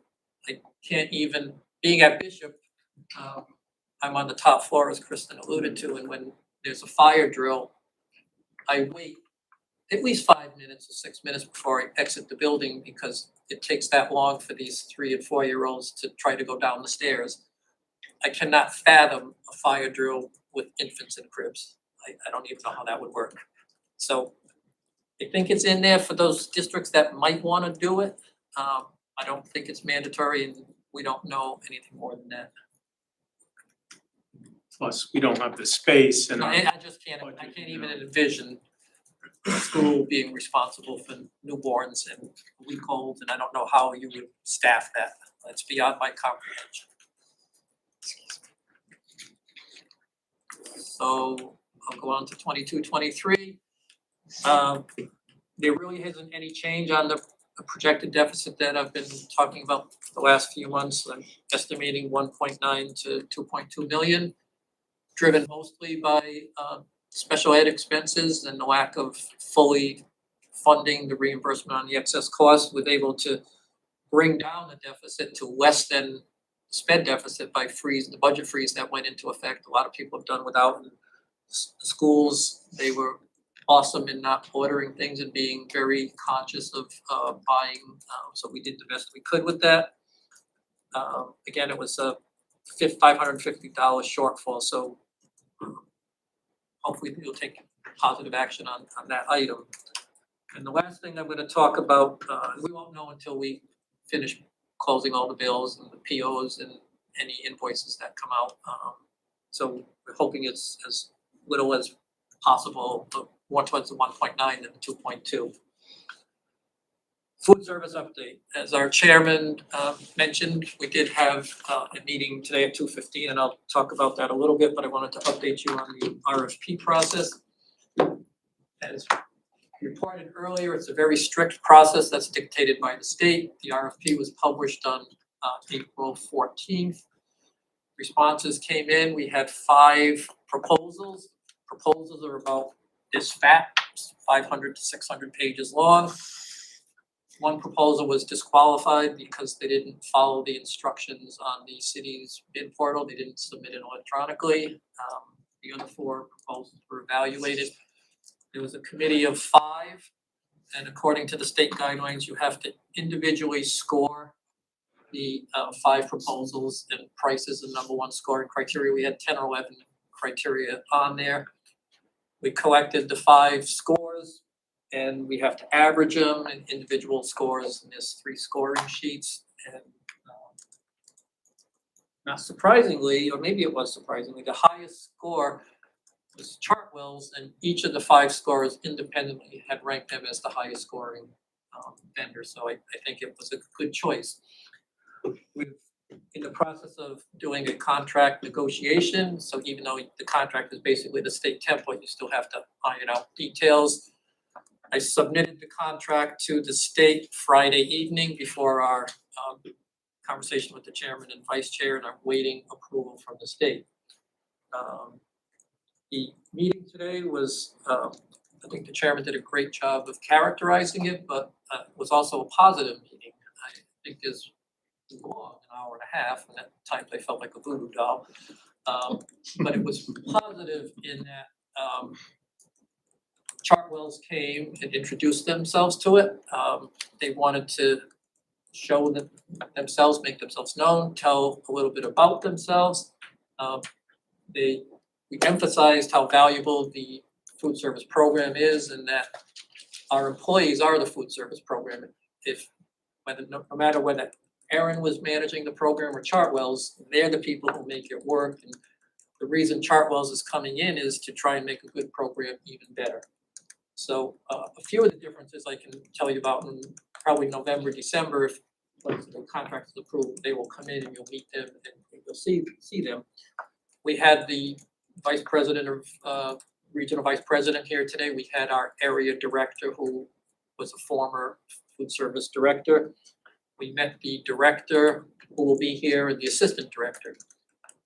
In our current program, we only had Erin. And if Erin was out, there was no management, it was her. We will always have a director and an assistant director. We will always have at least one executive chef. So their offices, they're gonna figure out where they wanna be, but they don't wanna be in a central office with me. They wanna be in the field with the employees because they wanna be there to help and offer assistance. And I'm not gonna get into a full-blown food service program, but they have programs like Global Eats, Discovery Kitchen, Mood Boost, and Student Choice. And Discovery Kitchen, I'll give you an example that was done at Ledger. They had 2 middle schools, they had 2 teams, 12 teams of 2 student teams competing against each other. And they cooked chicken Alfredo and they brought in recipes from home, and working with the executive chefs, they had a cook-off to see who could come up with the best thing. The intent of this is we want to have a lot of student engagement. We want Global Eats is food from around the world. We want more diverse menus and student engagement and education in the classroom with our teachers. So we think it's going to be take a good program and make it better. And our director, I think we're getting one of the best people from their group. He was named Chartwell's National Chef of the Year. So I met him. He has wonderful credentials and he's anxious to start. So, and I want to thank the chairman. He spoke during the meeting and he was a tremendous support. And, in the end, I think the people who are embracing this as an opportunity will do well, and people who might choose to think this is awful will end up not working at Chartwell. But I need to figure out summer meals program. The timeline is complicated because if the contract's accepted by the state, Chartwell's can't start till July 1. We might have summer meals starting June 20th. Our director has informed us that she's done as of Friday, so I need to figure out a lot of things in a very short window. So I'm done rambling and be glad to take any questions that you might have. I think one of the key things that was brought out, and I don't think I mentioned it before the meeting, I did, that every person working now for the Norwich Public School System will be offered. Yeah, they want every employee here. There were a lot of questions like, I've been at Kelly for 15 years, will I still be at Kelly? And the way those questions were answered was, put yourself in their shoes. If Al is the kitchen manager at Kelly and you've been here for 10 years, why on earth would I want to put you at Stanton where you don't know anything about that? We want this to be seamless. We want to tap into your expertise. So that's what their intent is. We operated food service probably all year with a shortage of 10 people, maybe 12. The difficult part for the employees, they need to apply. We can't have them apply and they don't yet know their pay rates and things like that. Oftentimes Chartwell's will assume the existing labor contract. Also in attendance were the state union reps for both the food service workers and the managers, and they met with the employees after, and I had good conversations with them, and they're trying to work with the employees to dispel a lot of misinformation that's out there. They have already contracts with Chartwells. Sometimes they assume the contract, sometimes they migrate them to a larger state contract. Everybody will be offered a job who wants one in their same position if possible. We need that to happen, to have it continue, but we stress it to people. You have to at least make your intentions known to them, because Chartwells has a business responsibility to Norwich Public Schools. They have to operate this program, and if you haven't made your intentions known to them and they need 35 people and only 10 have told them, I wanna work for you, they're gonna go out and find 25 others because they have to feed kids. And it's all about feeding the kids. And I was very pleased with Chartwell's presentation. They did the best they could with tough questions. They couldn't answer the waiver negotiations because that's part of a different process. So it was an hour and a half, but I think in the end, a lot of people left feeling better. And if there was someone who didn't want to feel good when they came in, they might not have felt good when they left. We're doing the best we can with that. I just want to say that I've spoken to a lot of the food service department, and I think that this district really, and I have said it numerous times, the transparency needs to wake up. We need to communicate more, because they feel like they were completely caught off guard, and that their service for 18 and 12 and 20 years meant nothing. And you are gonna have a problem staffing this new Chartwells, because they're not coming back. They feel so disrespected and unappreciated for what they've done for the last 5 years. For 5 years, they have done breakfast, lunch, dinner, summer, NFA programs, rec programs, delivering food all over our city, making it so that our kids can eat for free, helping so many poverty-stricken families. And they feel like they were just smacked in the face, Erin especially by you and Ms. Stringfellow. And I've seen it, and I've seen it time and time again, and I really hope that you guys do learn something and start treating people with some respect and showing transparency in this district, because it's disgusting.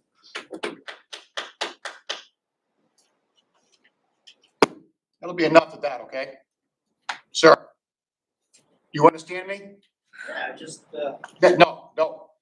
This is not an auditorium. This is a meeting. You're out of order. Anything else? No.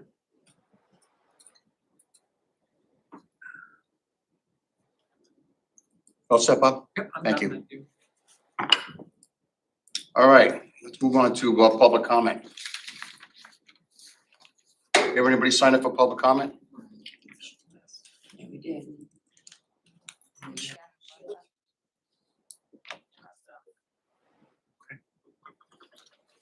Is there anybody here who wish to address public comment? Is there anyone here who wishes to address us in public comment? Is there anyone here who wishes to address us in public comment? Public comment is closed. Item number 4, new business, action item 4.1. Action item is for the non-lapsing use of the non-lapsing account and use of the funds. I need a motion, open the floor, please. Aaron Daniels, so move to authorize the use of funds from the non-lapsing account to offset the general fund education operating deficit of fiscal year 2022-2023. Markulis, I'll second that motion. Any discussion? Yes, I Christine. just wanted to ask, we're not draining it though. That's, my indication was we're taking a portion of it. Yes. Right. It was like $1 million, you said, I think. No, we're taking over Oh, I'm sorry. almost $2.2 million out of it Okay. All righty. Thank you. to offset the deficit that we have. Yeah, I knew that part. Is there any other discussion? And if I could just ask, what's the deficit now, you estimate? 1.9 to 2.2. No, for the 22-23. That is the 22. 1.9, It's a 2.2 in a range, depends on some of these outstanding POs, the utility bills for June. There's a lot of, and assuming we had a bump in the excess cost we've reimbursement. already gotten every dollar we're gonna get. Okay, The next year, the 25 million that the state put in affects 23-24. We're being, I'll use the word penalized, or our entitlement, we should have received $555,000 more this year, then our deficit would have been that much less. But the state didn't appropriate enough money. I think they appropriated $156 million. But statewide special ed costs for the qualifying expenses were 16% higher. So what they do is they ratchet down proportionally each district. So we got the email one day, oh, by the way, you're not getting 91%, you're getting 79%. They show you what you were entitled to and say, because of the cap, this is what you're getting, and the difference was $550,000. It's painful. especially after we have to spend 4.5 times per Yep. student. Yeah, in Don't excess, ask me who came up before with we that. get the reimbursement. Ridiculous. All right. Anybody else? All right, I need a roll call, please. Mr. Stacio, Yes. Mr. Perry, Yes. Ms. Elias, yes. Mr. Daniels, Yes. Ms. Fowler, Yes. Mr. Satani, Yes. Mr. Pulo, Yes, Chairman Alden. Yes. Motion passes 8-0. Action item 4.2, discussion and possible action regarding the 23-24 budget. Motion from the floor, please. now Mark Kulis, make the motion to approve the proposed budget adjustment with the 2023-2024 budget. This was as handed down from the city council. Kevin Satani, I would second that motion. We have a motion on the floor. We have a second. Is there any discussion on the motion? Now we gotta figure out what we're gonna do. You need a dollar amount, you have to vote in the dollar amount. That's what I'm trying to get. Bob, I need a final dollar amount of the budget for the 23-24 budget. I think I have it here. I believe it was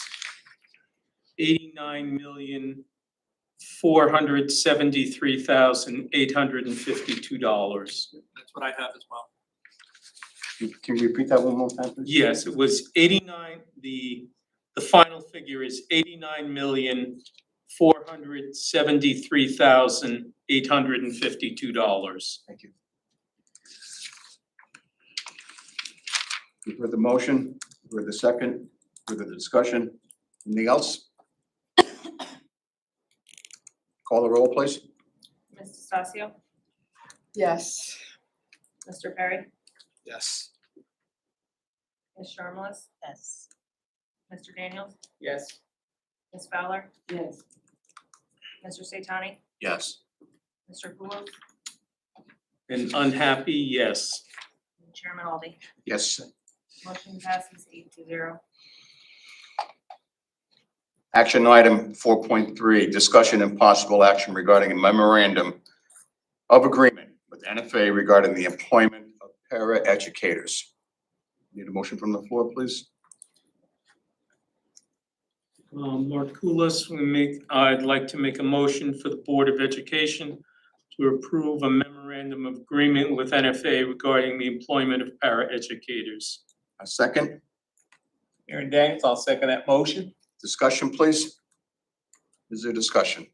What So is- this is a memorandum of agreement that we have been working on with NFA for a number of years. I believe it dates back to my first year here when we were working on it within the master agreement with NFA. We were able to carve out this feature because what has happened for years is that they have about 6 or 7 paraeducators who work for the Norwich Public Schools, but they really work for NFA. And there's all sorts of difficulty being employed by one entity and working for another. So for example, our calendars don't align. So on days when NFA is not in session, but we are, you would randomly see a para at one of the schools. I remember my first year, I was in kindergarten and recognized someone and was informed that his assignment on a non-NFA day is to come from high school to kindergarten. They have two different emails that they need to check. Their bargaining unit is here, but their supervisors are there, and this has not been working out for their benefit or the benefit of the students, and NFA agrees.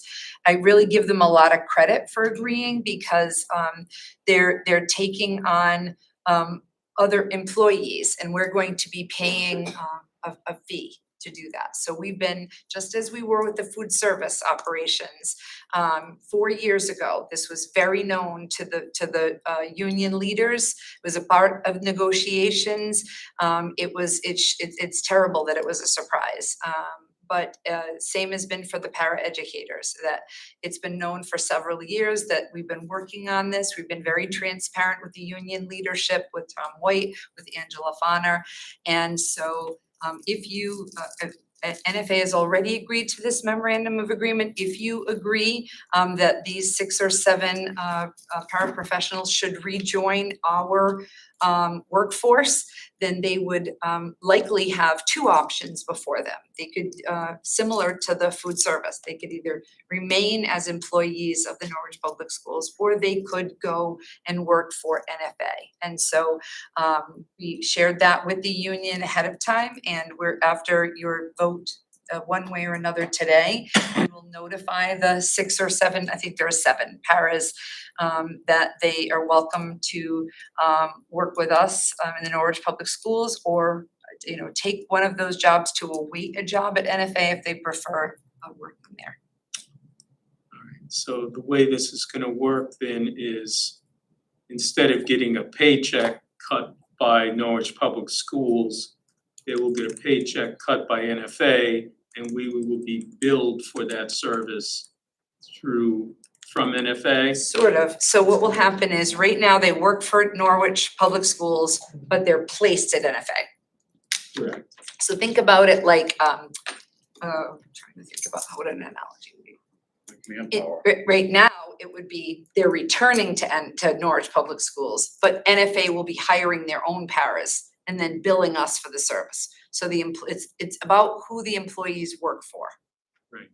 So if they want to stay here, continue their seniority, their tenure, their benefits here, then that would be an option for them. If they prefer being at NFA, and if NFA has any terrific other perks that we don't, I'm not certain of it, but I have heard that they pay into FICA and also a pension. That would be a real perk for folks.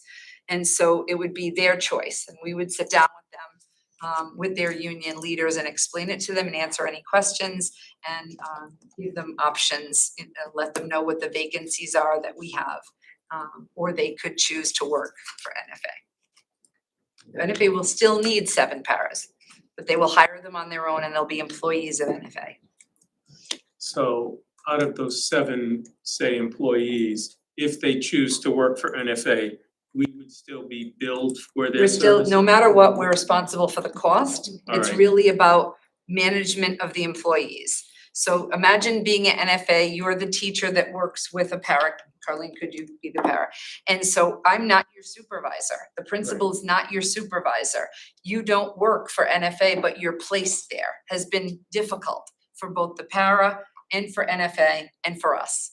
And so when we were able to just talk about that very narrowly defined topic, they were in agreement.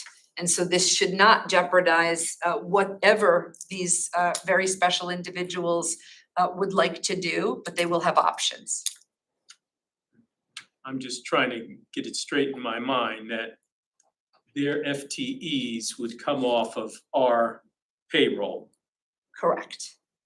And And however, the human beings themselves would have a job here. Most of them are higher in seniority, and we have vacancies. So they would have a job here if that's what they prefer.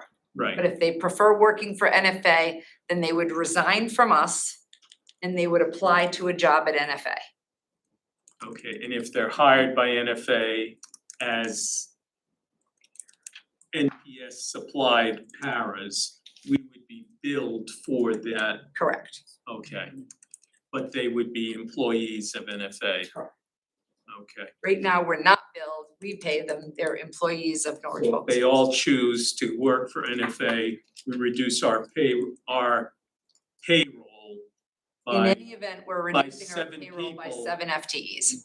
7 FTEs, although the dollar amount just shifts into another line item, Yes. say a tuition or a supplemental tuition for NFA. Yes. The other benefit of reducing the head count on paper from an FTE standpoint is you reduce your exposure to workers' comp claims and insurance, medical insurance claims. It transfers that to NFA. And NFA would be assuming those costs. And whatever the NFA's program is, I mean, as Dr. Stringfellow said, those 7 employees will have an option of filling an existing vacancy, or if they so chose to go work in NFA, in either case, we will be billed for the services provided in the outside contracted services in the sped line, as opposed to having 7 FTEs on payroll. And it eliminates all of Lisa's headaches from a management of personnel standpoint. We reduce headcount on paper, we reduce workers' comp and medical exposure. And it reduces our human resources costs, Yep. our administrative It's a costs, good business decision. yes. And we think that they will be happy because they like working there and they, I'm sure, wanna feel a part of that school and as full employees, although I'm sure they're treated as part of it. The only thing though, they might actually pay them more than what we do, so. We don't know what they'll pay them, That's but what we I have mean. agreed to a cost within the memorandum of So we agreement. could be billed a higher amount and it'll probably balance out because like you said, we won't have to pay the. Yeah, we have a common fixed insurance billing rate. with them. Yeah, with so the we'll- parents. You know, if the billing rate is so much per day, it won't matter if they hire you at a dollar rate or Al at a different dollar rate, they're gonna bill us the same, it won't matter who the employee is. So it's good for us, it's good for them from an employee control position. It says, Dr. Stringfellow particularly, it's a management nightmare, when they're open, we're closed, did they work extra, we get a timesheet, they have extra hours on it, and did you really work extra hours? Lisa, did they check in with you? Well, it's just impossible. Evaluations, right, evaluations, Well, you're not seeing them. I mean, NFA's last day was Friday, I mean, we're still in school. So then they would report to one of their assigned schools here. It's very fragmented. And so I think they feel it too. There was something a year or two ago about how many emails they had to be responsible to look at. Is it the Norwich Public Schools email where all their payroll stuff and their benefits, pension stuff, timesheets, or is it NFA's email where all of the goings on and messages from the principals and the teachers? It's just been very complicated. So we're hoping, we're really grateful that NFA agreed.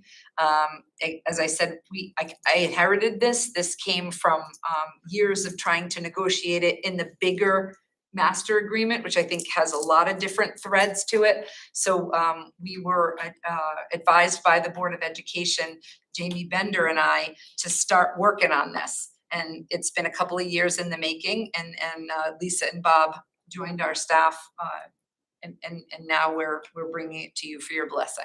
So the motion would be to authorize Bob Serpinski to sign it, if that's what you Well, we feel is made the correct. motion in seconds, so. Any further discussion? Roll call, please. Ms. DeStacio, Yes, Mr. Perry, Yes. Ms. Jarmalus, Yes. Mr. Daniels, Yes. Ms. Fowler, Yes. Mr. Satani, Yes. Mr. Pulos, Yes, and Chairman Alden. Yes. Motion passes 8-0. Action item 4.4, discussion and possible action regarding a memorandum, I already did that, no, memorandum of agreement with NFA regarding tuition. So this one came about Hold on as. for a minute. I'm Yeah. sorry. Hold on for a That's minute. right. I I apologize. need a motion, please. Mark Kulis will make a motion for the Board of Education to approve a memorandum of agreement with NFA regarding a reduction in tuition for Norwich Police Fire Services. Kevin Satani, I will second that motion. Thank you. So in the past, Norwich Public School children tuition was made lower because the taxpayers in Norwich pay for, amongst other things, police, fire services, city services. And so the honor, I guess, they honored this in a tuition, and we were receiving a $200 tuition discount per child based upon that. And so if you're coming from Preston or Franklin, you're not entitled to that tuition reduction. In deference to the Board of Education making a very difficult decision a few months ago to change the designated high schools that Norwich resident children are permitted to attend from many to two. The two being NFA and Griswold. They know that that you did that so that the tuition would not continue to be raised and so that they would get more students. That was the conversation that had been had at this table. So if I were to capture the thinking in a nutshell, they believe in good faith that since you made that very difficult decision, they will be receiving more students. And they wanted to make sure that even though they won't receive the benefit monetarily this year, that the sentiment was returned that they wanted to increase the discount to $300, right, Bob?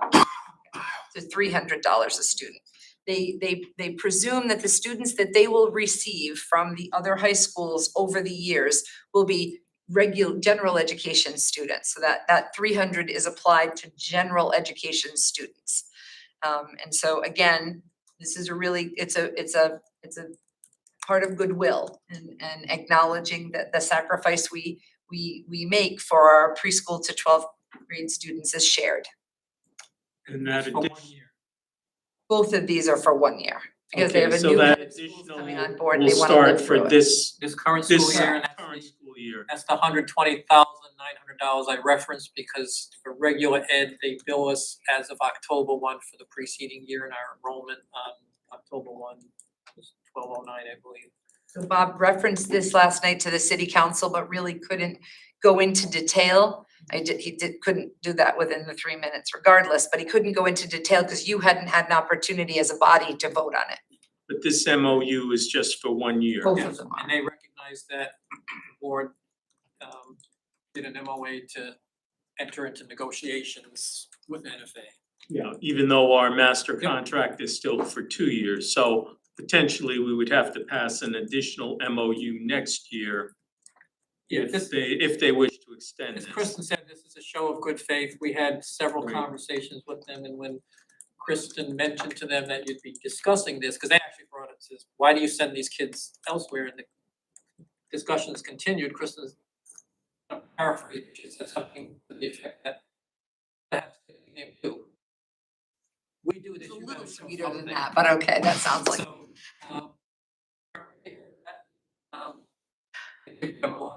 they did it on their own, and they didn't tie it to increased enrollment, like saying, okay, if you get 10 more students, we'll give you $50, or if we get 20 more, we'll give you 100. They just said, no strings attached, $100 discount for 1 year.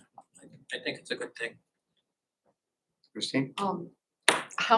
Tentatively, how many students do we have going to NFA after this year, graduation? Well, this that's year? based on, I don't know what the new enrollment number is, Yeah, I'm but just curious if we have a rough idea. Do we have anything like kids that are definitely? Almost gonna all be of in our NFA? students go. Yeah. I have no I idea. don't have it in front of me, but almost all of our students go to. Based on a I'll look. $120,000 savings, that'd be 1,200 students. Well- that's based on the October 1 enrollment of 2022. So Right. 1,200 kids. But that's Some graduated, some are coming in, so Yeah, and 12 in months. the special ed and specialty programs, I believe the budget number is 274 students, so just under 1,500. So this was supposed to be basically, as we talked about at our ad hoc meeting, in exchange for the free fire and police services NFA receives for all year. I think the number is way too low. I think an additional $100 is peanuts, considering they're not paying taxes and they're receiving free fire and police services. So, It's the best we've been able to get right. in, I was gonna go with What's that 100 number? years, but I'm Yeah. not sure if it's 100 years, so I. For a very long. Yes, it's been So- 200 for, so I'm not at Well, all some- disagreeing with you, but I just Yeah, wanna let you know oh, I that these know were they like were two doing this lawyer work. bodies working on it with Right. Bob and I Well, and their head Solomon, of school. remember at the. Yes, I think that was another idea that he had. Right, Um, he said and- they'll send him a bill. Yes, he did say something to that effect. I'm not remembering exactly what it was, but they were speaking about items that had been given to NFA from the city and exploring something with the perhaps the reporters in the room remember. Yeah, I do because they remember give John them money for the referencing roof. that, yes. For the Next Slater time, talk about roof, the and they Slater get the roof. free fire and police services, which we know, especially police, because of their dismissal and, you know, when kids arrive at NFA and at dismissal, they have a few cars there at least.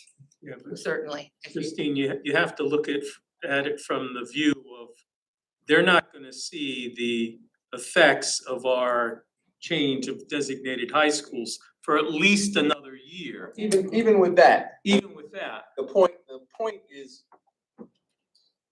she's talking about, you know, the number being, that's something that we would negotiate in the, The next year, when right. we started talking about, it's time to renegotiate the contract. Right, That's what I'm that's where that So conversation the belongs. next year would probably be the best time. And maybe involving the city manager in I that think so so. that he can, you know, support us in that effort might be a great idea, because he certainly seemed very willing And to I help. thought he was going to after that. I thought he was going to try to do something, but I bet he apparently did. he didn't. I would imagine he would follow up on what he said, so Yeah, I'm but hoping he would that, communicate that, I would hope, if he was. I So imagine I it's just wanna something. keep that out there, Yep. you know, Yeah. that he needs to do something. He mentioned helping us. And, you know, Cause I have no idea what it costs the city to provide no, these that's fine. services. He said it that night. He said, oh, well, I'll send him a bill, but it'd not be nice for him to come up with a figure Right. and use that when we negotiate next year. Because 300, what is that? You know, especially with our situation being as it is. Right. All right, that's all I have to say. Anything else? Can I, just a clarification, is the 300 in addition to the current discount that we're receiving? It No. goes from 2 to 3 Oh, okay, Yeah. thank you, $100 addition. thank you, thank you. on only the general education students. Anybody else? Call the roll, please. Mr. Stasio? Yes. Mr. Berry? Yes. Ms. Sharma? Yes. Mr. Daniels? Yes. Ms. Fowler? Yes. Mr. Satani? Yes. Mr. Bullock? Yes. Chairman Aldi? Yes, Motion passes 8-0. thank you. Action item 4.5, discussion and possible action, turnaround committee for Global Middle School. You need a motion on the floor, please? Aaron Daniels, so moved that the Board of Education to appoint a turnaround committee at Global Middle School. I need a second. A second. Second by Greg Perry. Discussion. So we applied to be considered as one of the district network schools. If you remember, UNCUS was a network school, Veterans was a SIG grant school. It comes with help and professional development from the state, and it comes with some money, and we need both. So in order to do this, Tamara's office is working very closely with the principals, and they have identified a turnaround committee, but they need to be, as I understand it, appointed by you. So if you could list the names of the people and tell them a little bit about it. Yep, that'd so be there great. is a turnaround, each school, both Global and Kelly need each their own turnaround committee. And on this committee, 2 of the seats must be appointed by the Board of Ed. And so for global, they are recommending Greg Balassi as one of the Board of Ed appointed and who would be the administrator. And James West Murphy, who would be the parent representative on the committee.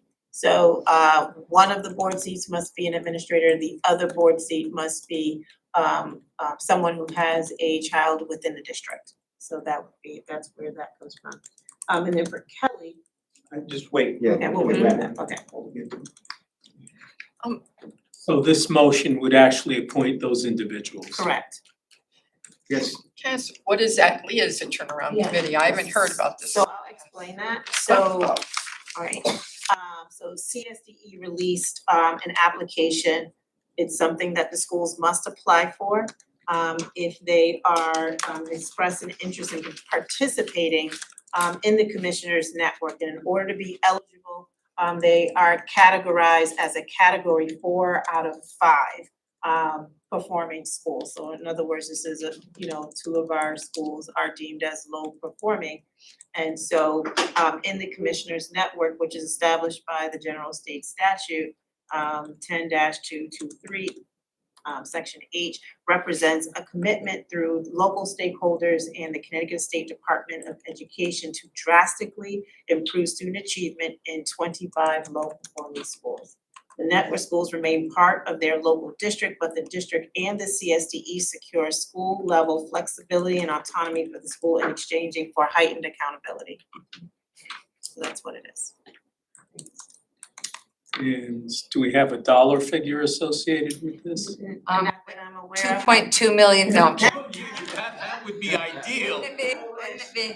Not that- 1.1 for honestly, this every- school and 1.1 Every dollar for helps Kelly, at this yeah. point, and so, Even if it's $10. gave us a range. So unfortunately, the dollar amount, I'm not aware of the dollar amount at this point in time. Next year, well, this upcoming year is the planning year, so both schools will engage in a full year of planning before the dollar amount. Okay. Any other questions? Can you tell us anything about these people you want us to, Sure. Greg Balassi is the assistant principal at the school. He was a former teacher at Kelly Middle School. He lives in town. And he, you might remember him, he spoke last night. He is on the building committee. And so the team at the school gets to decide who they put forth for your consideration. James West Murphy is actually a community member who went through our alternative certification program to become a teacher. And he has a child at Global, and he is a teacher at Global, 6th grade math. Nice. Thank you. So I think they're good representatives. I mean, I'm sure there Yeah, were no, many I to just- choose from, but yeah. I just can't remember people's No, names. I think that was, I need that a was refresher. an or, oversight on our part. I appreciate you asking because that's good for the community to know as well. So thank you for doing that. And Greg speaks Greek, he's half Greek, I believe, so he understood my dirty Greek, so that's good. He's a nice guy. He's also very tall. He was the MC at Convocation in the tuxedo. All right, any other discussion? Call the roll, please. Ms. DeStacio? Yes. Mr. Perry? Yes. Ms. Charmless? Yes. Mr. Daniels? Yes. Ms. Fowler? Yes. Mr. Satani? Yes. Mr. Gallows? Yes. And Chairman Aldi? Yes. Motion passes 8-0. Thank you. Item 4.6, discussion and possible action for the turnaround committee for Kelly Middle School. Aaron Daniels moves that the Board of Education appoint a turnaround committee for Kelly Middle School. And Mark Kulis, I'll second that motion. Discussion. Okay, so for Kelly Middle School, they are recommending that the first board seat as an administrator would be Shaylin Castanis. She is currently one of the assistant principals here at Kelly. This has been her first year. here at Kelly, and she works and supports academics here at Kelly. The second board seat would be LaShawn Cunningham. She too was at the first budget meeting 2 weeks ago with the students. She also works as part of our extended learning and top substitute for this top program. She runs the STEP team, doesn't she? Yeah, she does the She's really STEP great. team. So she also has children in the district, so she would be the parent representative of the for the board. She's been a great volunteer for our schools, really wonderful advocate. Any other further discussion? Call the roll, please. Ms. Estacio? Yes. Mr. Perry? Yes. Ms. Sharma? Yes. Mr. Daniel? Yes. Ms. Fowler? Yes. Mr. Satani? Yes. Mr. Gallow? Yes. Chairman Alden? Yes, Motion passes 8-0. thank you.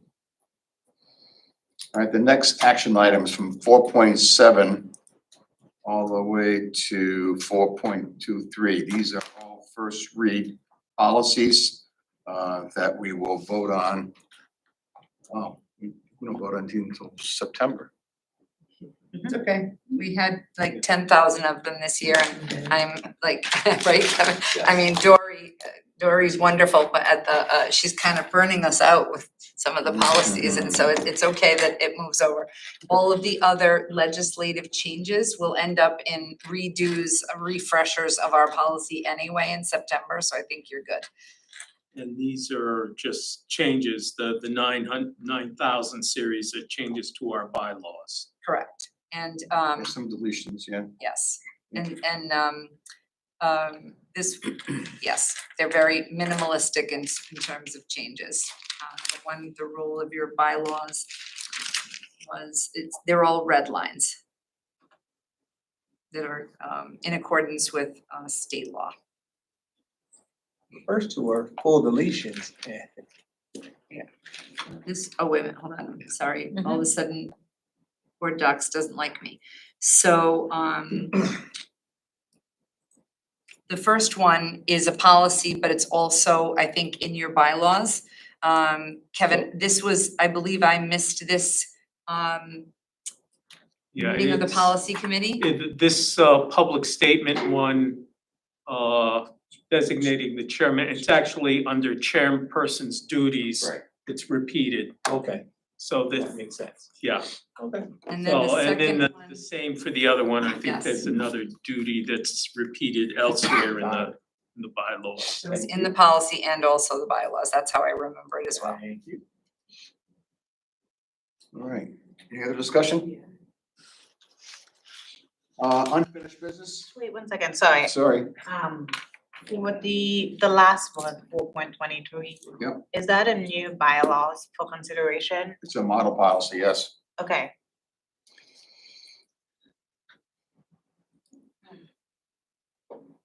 Yes, Christine. This is regarding a subject that I addressed to you, Bob. I don't know if now is the appropriate time to bring it up regarding the formation of an exit interview committee.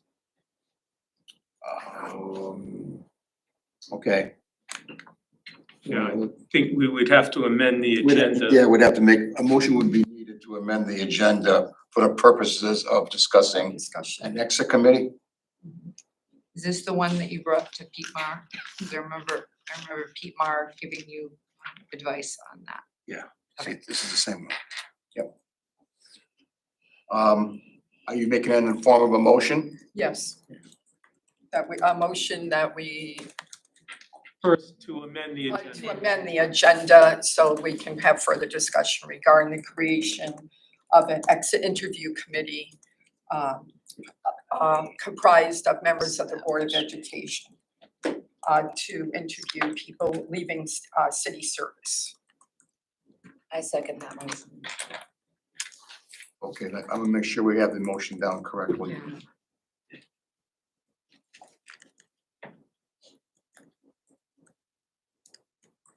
Chelsea, do you have that? I'm gonna attempt to put it in. Okay, Well, I think you actually need two motions. First, it's a motion to amend the agenda. Yes. First. And then the actual motion that you're proposing. Action. So we have a motion on the floor and a second to amend the Agenda. agenda. Wait, I only heard, you seconded too. I seconded it, Okay. yes. Is there any further discussion? Hearing none, call the roll, please. Ms. Testacio? Yes. Mr. Perry? Yes. Ms. Charmeleez? Yes. Mr. Daniels? Yes. Ms. Fowler? Yes. Mr. Satani? Yes. Mr. Lewis? Yes. Mr. Rinaldi? Yes. Motion passes 8-0. All right, now that the agenda's been amended, go ahead, Christine. A motion, if I get this right, first time I've ever done this. Motion to create an exit interview committee comprised of members of the Board of Education to interview employees leaving Norwich Public Schools and terminating their employment. Chairman Satani, I will second that motion. Okay. Discussion. Christine? Christine will start. Well, it pretty much says what it is, so I feel that we should, I don't know. We've lost a lot of people. And I'm tired of hearing little rumors here and there, you know, I wanna hear the facts from the person directly involved. And just get their specific reasons, is there something we can improve that, you know, they can give us some advice or suggestions, or just let us know where we might have weaknesses that we can improve upon. And I know it's hard, honestly, for people to tell people that were their supervisors why they're leaving, because they're afraid that person can influence their future employment. And we want to take that bias out of the picture, and like you said, transparency. We want our employees to feel that they can.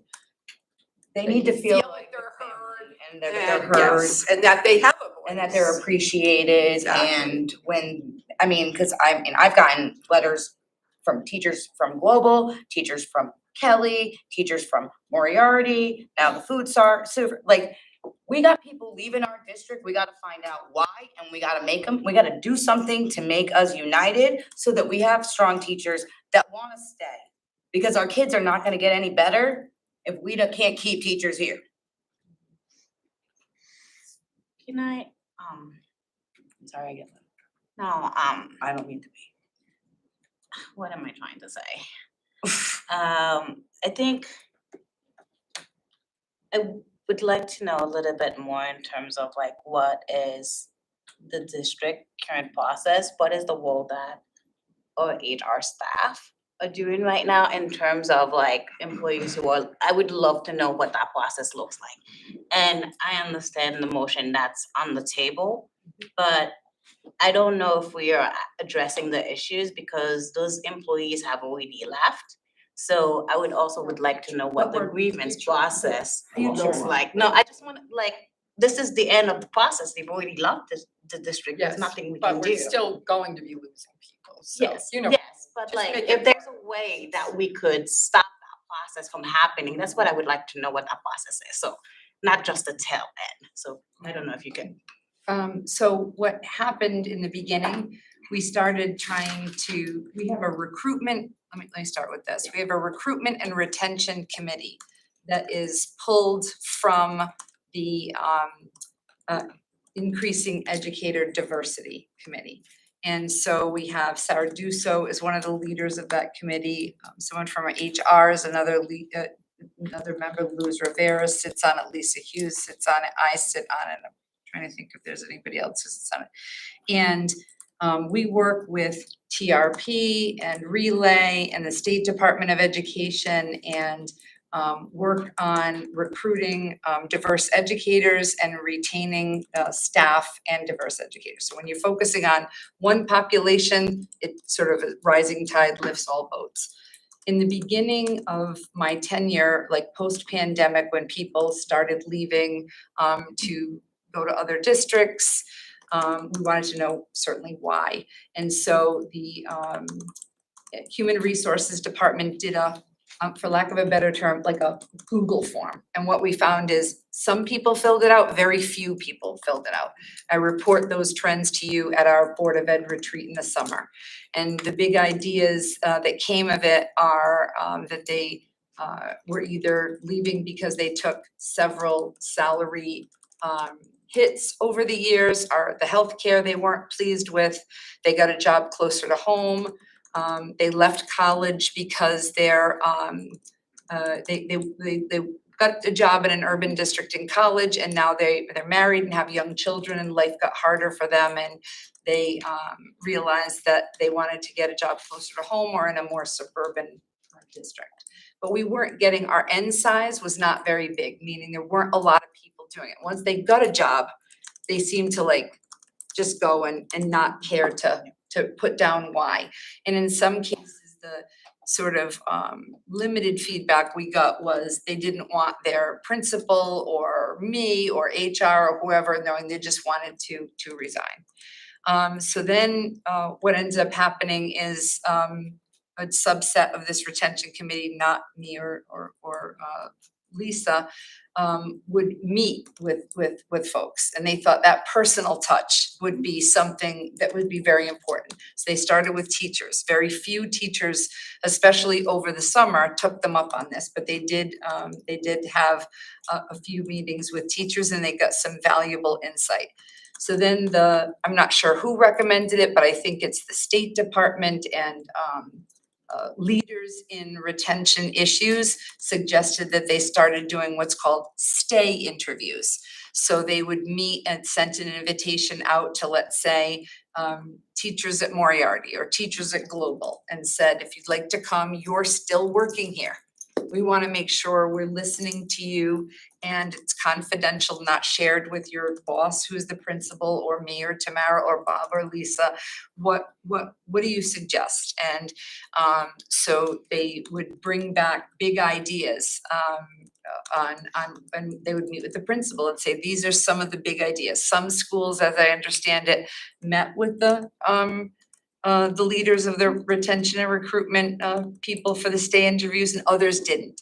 And so there were times where people resigned, and then either Sarah or HR reached out and said, we offered to have a stay interview at your school, you weren't able to attend, or you didn't come to it, but you're leaving, would you like to talk about why? And most often than not, they're not willing to talk about why. And so those are the efforts right now. We can always do better. We always love more feedback. And I think that, I think that there's a lot of people. So one of the things that you should consider is the flow, how you would like that to work would be helpful for our staff to know. And if you would prefer that to be stay, or if you would prefer that to be après, like after, that would be important for them to know. I think both of those things I would be mean, good I'm- ideas, but Yeah. to have the connection between the board and the employees would be important, because that doesn't really exist right now. We get feedback We through get feedback. an through intermediary. We don't, wanna- I mean, you're in the school, I'm not in the school, I don't see the interactions that are going on at the school. I know what I hear and what people tell, what I see from my kids and and I just think that if we keep losing good teachers at the rate we're losing them, you might as well just shut down all Norwich schools and send them somewhere else, cause you're not gonna have enough teachers here to, we have a big district. Didn't we just see the reports that our retention is going up? Yeah. Okay, That's what and I understand that, but it's been multiple years of it not going up. We just have, and now another department is going, and we're gonna be short-staffed there too, and We're not going to be short-staffed. you're living. So what No, I'm no, hearing you is know that for sure, Al? You know that for sure? I You can do. see the future? I You can do. see the future? I You know that do. we're not gonna be understaffed in food service? Yes. Or any department?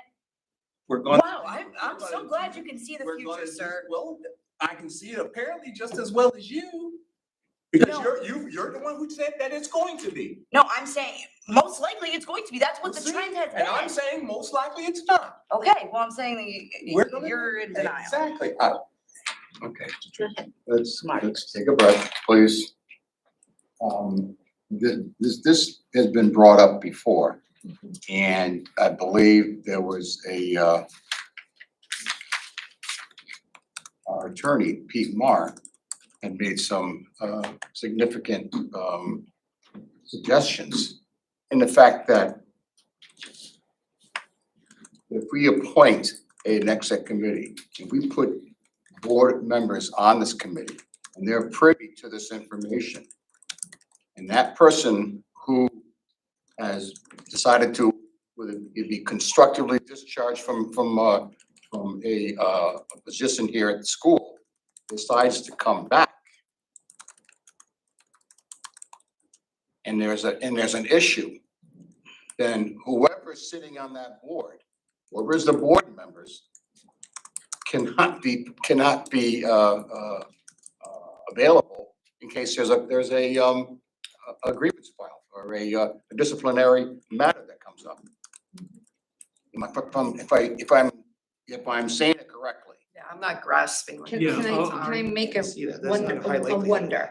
Would it be helpful if you scheduled Pete Marr to meet with you to advise you on this matter? Yes, definitely. I'm just wondering, That because would- I don't remember either, I it think was that a would be while very ago, and I beneficial. think that might help you.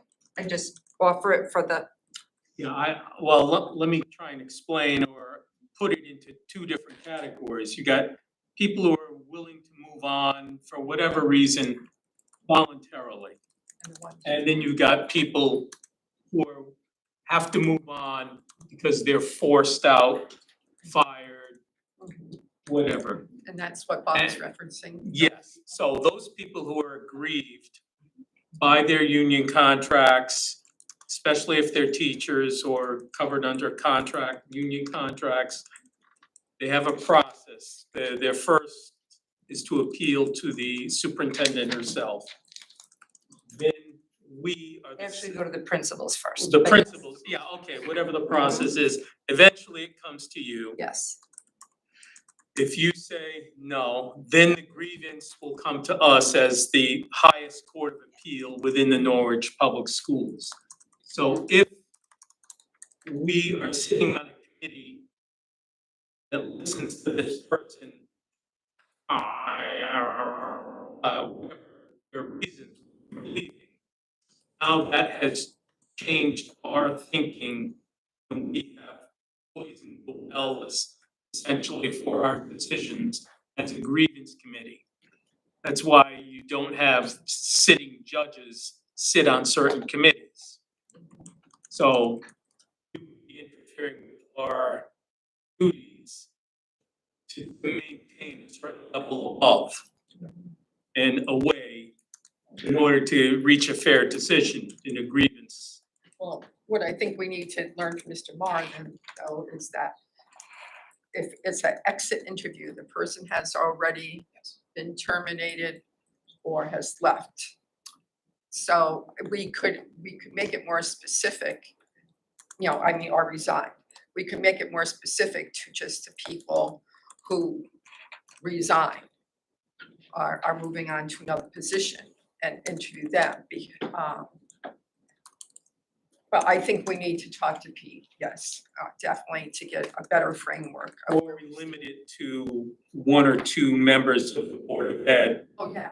And then they would have to recuse themselves in case there is any kind of grievance, so as not to influence the other members who would be sitting essentially as judge and I'm sure jury. that's probably a suggestion he would make, is that, because I was just thinking of just two members of the board to be on this committee. And what I heard from you is that there's currently a committee that serves that purpose. So Yes. the motion is not really to establish that exit committee, is Maybe to to join it. appoint a board member to serve on that committee alongside Sarah and Luz and others who are. No, because we don't want the person We don't want administrators. We want her, I There don't is a want lot him or of people her that to are be with scared to just speak us. because they feel of retaliation in the schools and preventing their future employment. And it has come to our attention by numerous employees that have been employed here, that they do feel like that is an issue with retaliation. They feel like certain people in the school district will come after them or tarnish their name, and we need to protect that. They're not gonna, oh, I'm sorry. No, I guess in that case, I'm not ready to move forward on an action tonight on your motion because I need more information. information. Exactly. I'm just. So could we arrange something with Pete so that we Sure. can talk I and should say figure sure. out the ins and outs of it? Because I think there's a lot of people that think that it would be something beneficial to our staff and our students in the long run. Well, I have a couple of concerns about this. I mean, as a Board of Education, what is our function in somebody who's leaving our district? Because we need to know that the people that we are support, like Dr. Stringfellow, we need to know, make sure that people feel comfortable saying what they need to say with, you know what I mean? They need to feel like they're not gonna be retaliated or bullied against or whatever. And I've heard numerous teachers and different staff say that they feel they have. And I mean, and I know you can't deny it because we've got emails. We've got emails in our, you know. Oh, I that understand, say that. I understand that, but as a board, we have no decision-making in whatsoever. But shouldn't we be able to make sure that the person we employ is being held accountable? You only employ her. I know.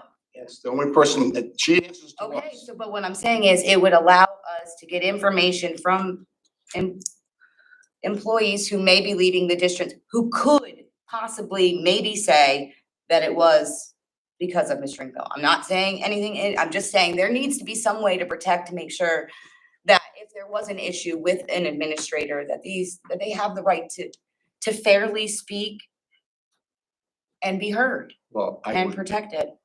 and I understand what you're saying, but there are other avenues that the person can take. Number one, they're still a union member. They still can go to the union. And that's not the case. That they have been working in a toxic, hostile work environment. That's what that's what you have to look at. Oh, yeah.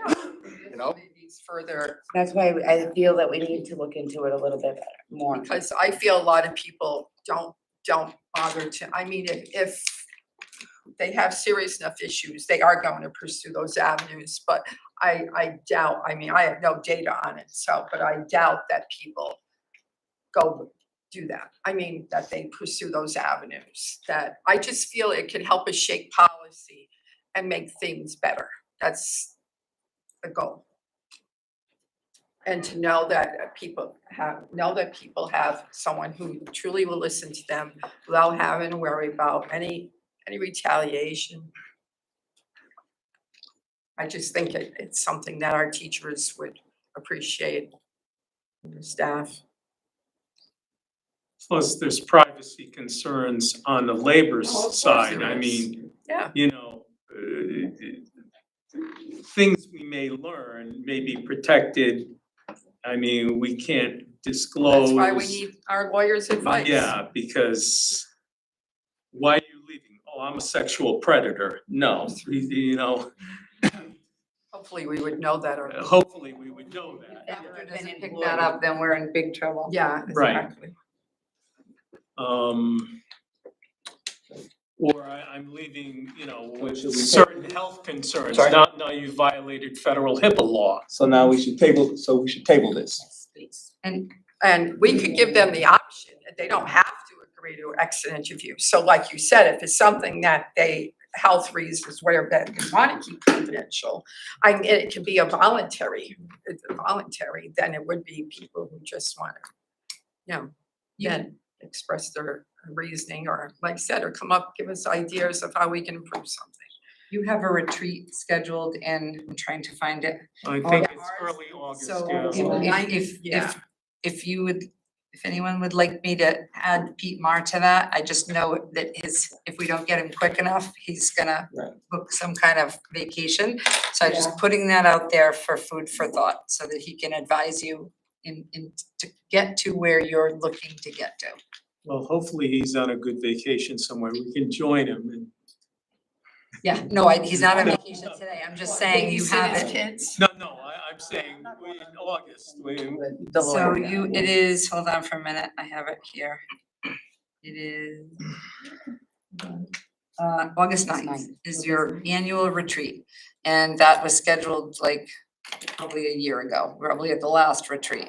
And so that's, your day to hear from us, the state of the district, but there's no reason that you can't have an executive session or a non-meeting and ask your legal, person what to do. The idea to create an avenue for district employees to communicate with the board outside of administration would be a good thing. To have that level of communication is something that we should do. Yeah. Whether it's stay interviews or exit interviews, if someone's resigned, all of those things, it would just be information. And it could be that we do nothing with it. It could be that we know something that we didn't know before. And we may decide that we want to change policy. We may decide that we want to just explore those things, but it would be good to have a higher level of communication. and even if it's voluntary, say 5% of the employees choose to do that. Yeah. I mean, that's still a base level of information that we would have, that right now we're operating from zero. So I think the action moving forward would be get some information about the possible legal pitfalls and how to appease grievance concerns, and then to put this together in a thoughtful way so that we have a plan that will work with minimal possible issues. I think more information is better. Yeah, absolutely. Exactly. So with your permission, I can set that up. I Yes. still have a motion on the Oh, floor, and I got a second. Yes. So we have to- Discussion. well, and that's, and forgive me, I do not know how to move it It's on from the table. being a motion to put it on the table, except to know that it has to have a date to come off the table. And It that's, does. our next official meeting is September 12th. Yep. So I I think that a motion would be needed to, place it on the table, I'm sorry? to place it Table the motion, table this motion until the next, regularly scheduled meeting in September. and I would move that we place it on the table until September 12th. And I will second that motion. Is there any discussion on that? Call the roll, please. Ms. Destasio? Yes. Mr. Perry? Yes. Ms. Charmela's? Yes. Mr. Daniels? Yes. Ms. Fowler? Yes. Mr. Satani? Yes. Mr. Kubos? Yes. And Chairman Alden? Yes. Motion passes 8-0. The original motion that has been made, I know it's been amended, but it's still out there. No, it's No, it's on the table. Okay. That's what we put on the table. It's Yeah, on the table. it's still on the table. So, In any event, am I emailing Pete Meyer? and yes. Yes, yes. That's what I thought. Yes. And Yes. Pete is going to be at August the, 9th. at the retreat. September. Him or his duly appointed Some- representative. Right, there may be somebody who majors in this that. Oh, no, I'm personally requesting him. Just tell him It's been, I'll go hunt him it's been down. super busy lately, so, okay. All right, let's move on. Is there anybody have any unfinished business? Hearing none, Oh, here we go again. You might have- unfinished business. I don't know if same thing. I don't know if this is the appropriate time. I need clarification on how we go about compiling a list of the kids who we have expelled or put on probation, as far as communicating that information to their high schools. I don't know that process. Like, I know they get the kids' files, right? Transcript. So, Yeah. right, so when a child goes from middle school to high school, Tamara, correct me if I'm wrong, this information about absences, suspension, any misconduct, all goes in their cumulative record. Yes. There are opportunities by policy, and I actually have a note on my calendar to check in, Because parents don't automatically in this district ask if their child's record can be expunged because they've been supremely terrific since said expulsion. So that it's sort of like Amber contacting them and saying, your child just graduated today from Global Middle School. It looks like your record has been terrific. Would you like to have, have the superintendent review it for expungement? And so that is something that we can offer. It doesn't say that in the policy. We have to actually go in and do it. But no, we have not received an expungement. So Amber actually goes through. We haven't done that before, but if you remember, I start talking about it at this year's, because we haven't really we had one parent come forward last year. And we had a parent come forward this year who asked us to reinvestigate the case. It wasn't an expulsion. And the new investigation with a different administrator elicited some other information, so I expunged it. But we don't really have, even though that's a feature in the policy, it's not used widely. So this year, if you remember, we said, and if your child meets all the Yes. criteria, then please come forward and ask for an expungement. Actually, a parent came up to me today after the graduation and said, I remember you. You said you were gonna help me in June. And I gave her Amber's number. So what would you like from that though? You'd like a list of them? No, I'm wondering, like, because You were I know wondering the transfer process. records is a, a very gray area. I saw it happen, at Norwich Tech. And I'm just wondering, if they really peruse them and if we need to highlight students that we have on probation. I mean, not to stigmatize them, but because, So I know I'm it's sorry, a gray area. I misinterpreted it completely opposite. Oh. I thought you were saying will this sort of record follow them to high school? And so I'm offering the expungement. Yes, What you're but saying that was is very if informative, they are still on probation, right? does the entering high school know? And Tamara's shaking her head no.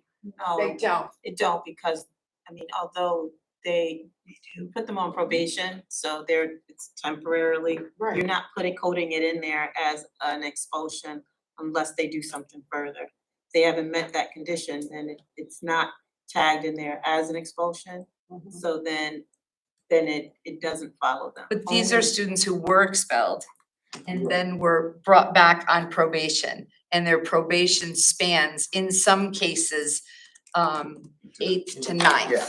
Right. So I think as I sit here today, having been through the 48-hour meetings with Bob, I want to be 100% sure what I'm telling you. So I think with your permission, I'm gonna add this to my Pete Mar email that I haven't finished yet and find out exactly like what will go. Because I do know that high schools have reached out to parents over the summer. We do know that, and said, either you're in the virtual learning program or you are on probation. So I don't know if I presume that information went to them in the permanent record, but it could be that the parent inquired, when is my son or daughter welcome to join 9th grade? When the parent receives a letter of expulsion, that letter is in their file. So they're sending school, if they're going into high school, we did have one case of this, where they were on probation and the high school did elect for them to go to their own hearing as a result. And they reviewed all of that on their end to see what would be the next steps for that particular student. That's what I would hope you should happen. It's whether it does. Right. Thank you. Yes, certainly. I'm trying to capture that. Don't do like 4 more of these before I. Sorry. It's okay. No, it's important. There's something Very that's been important. hanging in the air that I. And in the school records, they're closed once the student graduates high school. Oh, yeah, I know. We keep Or reaches a disciplinary certain files age. are kept for 1 year from my graduation. I don't think your college wants to know. No, obviously not. Great. I only major up until 8th grade in this state, so I'm not gonna opine the requirements of 12th graders. It is probably very interesting. Any other unfinished business? All right, hearing none, committee reports. You didn't, did you, I'm so sorry, but did you approve all those policies? Approve them. They're No, all- the first read. Don't have to. All of them are first reads? Yeah, they're all Yes. first. Some are reading.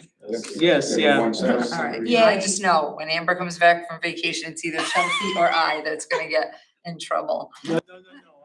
Got it, thank you. We sat through the policy committee and they were all first reads, Excellent. so. We already heard from the budget expenditure committee. No need any more bad news. We already heard from ad hoc budget committee, more bad news. We don't hear them either. No, so how about the negotiation committee? Negotiations were trying to conclude, negotiations with the administrative assistants. Yeah, It's in the report. okay. We got a Zoom meeting coming up on that, don't we? Yes, That's- so possible action on that. Policy committee. It's been a long time coming, but the policy committee has officially gone through each and every policy in existence for the Board of Education. Amber Ruccigliano. Amber Ruccigliano for this last 9,000 series substituted for the superintendent. She did a great job going through each of the items that was presented tonight to all the Board of Education member. I make a motion that she be in charge of policies instead of me going forward. I will second. It's been a rough year on policy. Thank you. Welcome. School building committee. All right, school building, it's in my report. We put out an RFP to hire an architect to help us with conceptual drawings, to help submit the reimbursement from the state. And I believe we're shooting for, I think, September 1st in order to submit the paperwork to the state. So over the next couple of months, we'll be working with we have to hire the architect. We're gonna have meetings to hire the architect. And then I'm sure they'll be meeting with the superintendent over the summer and our group to finalize plans and come up with drawings for the actual schools. So we'll actually have an idea of what our buildings will look like, at least the first two, Stanton and Greenville. What happened June 30th? June 30th, and that was without the architect. We decided that we needed the architect and the conceptual drawings in order to complete the Because Okay. next week, we have a meeting to finalize the rubric that we're gonna use to evaluate the people that apply. Hopefully, we get some good people to design the schools. Bob, Tamara, Lisa, and I have met twice, and then we're meeting again, I think tomorrow or Thursday with the CSG company to make the ed specs smaller and smaller and smaller from what the footprint was with DRA. And so just so that you know that that's been happening there, they have Mark Betancourt, who has accompanied us on, well, I think 2 of them this month, and then Peter Gauthier at the last one. So that they have a representative from the building committee, but they're talking about things like if there is a school-based health center, about how big should that be? And right. you know, what supplies should be in it, et cetera. And so that they're refining the plans so that they can give it to an architect to do the drawings. Right. Because we had mentioned having a representative from UCFS consult with them, for them to reach out. That's been Exactly. happening, yes, because So I've been involved in the emails. Talk to the people, know. Yes. You know? But this work is on, you know, they need to know how many reading teachers we have, so they know how many Right. reading spaces to build. They need to know how our schools are staffed, what our educational program is. So they're refining that as they go. I think you need to know exactly, how many people actually have desks or need desks. Does the janitor need a space where they sit down, have lockers or a desk or a computer Yeah, I that they think, have to consult with?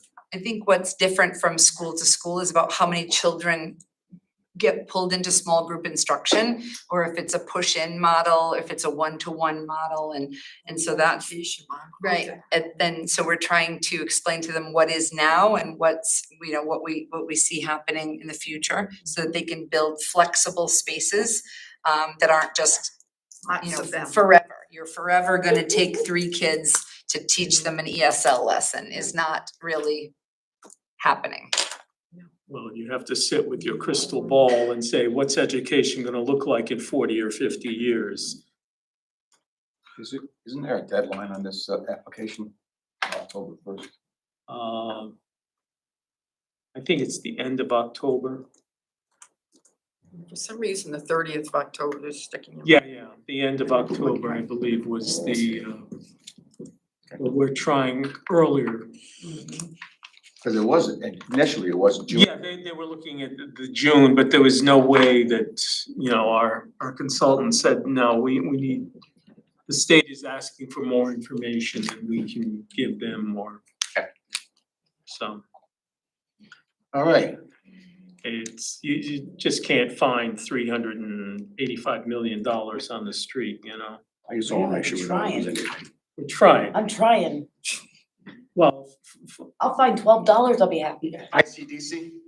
we'll find the 2.5 million that we need ICDC. first. Wow. Oh, yeah, but I mean, if I found 12, I would donate. All right, the Integrated Day Governing Board last met on May 17th, had a very short meeting. 2 policies were passed, an opioid antagonist policy was passed, the administrative regulations have just been completed recently. We rolled out at the next meeting.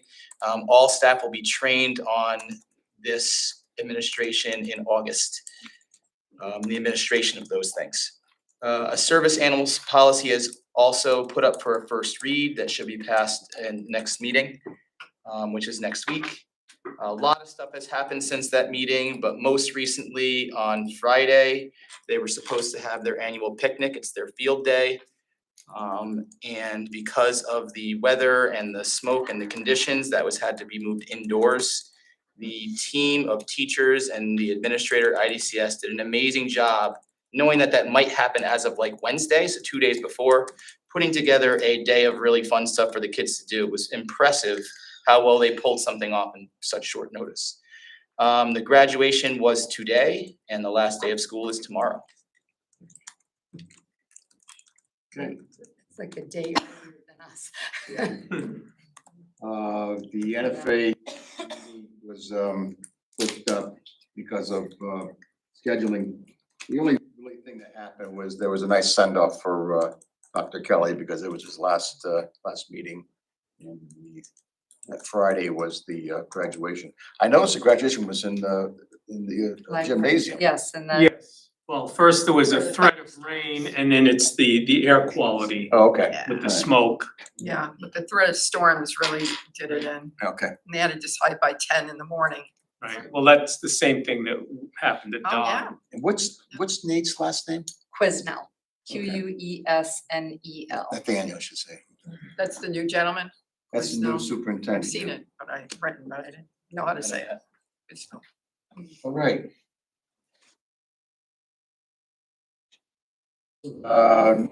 Sorry.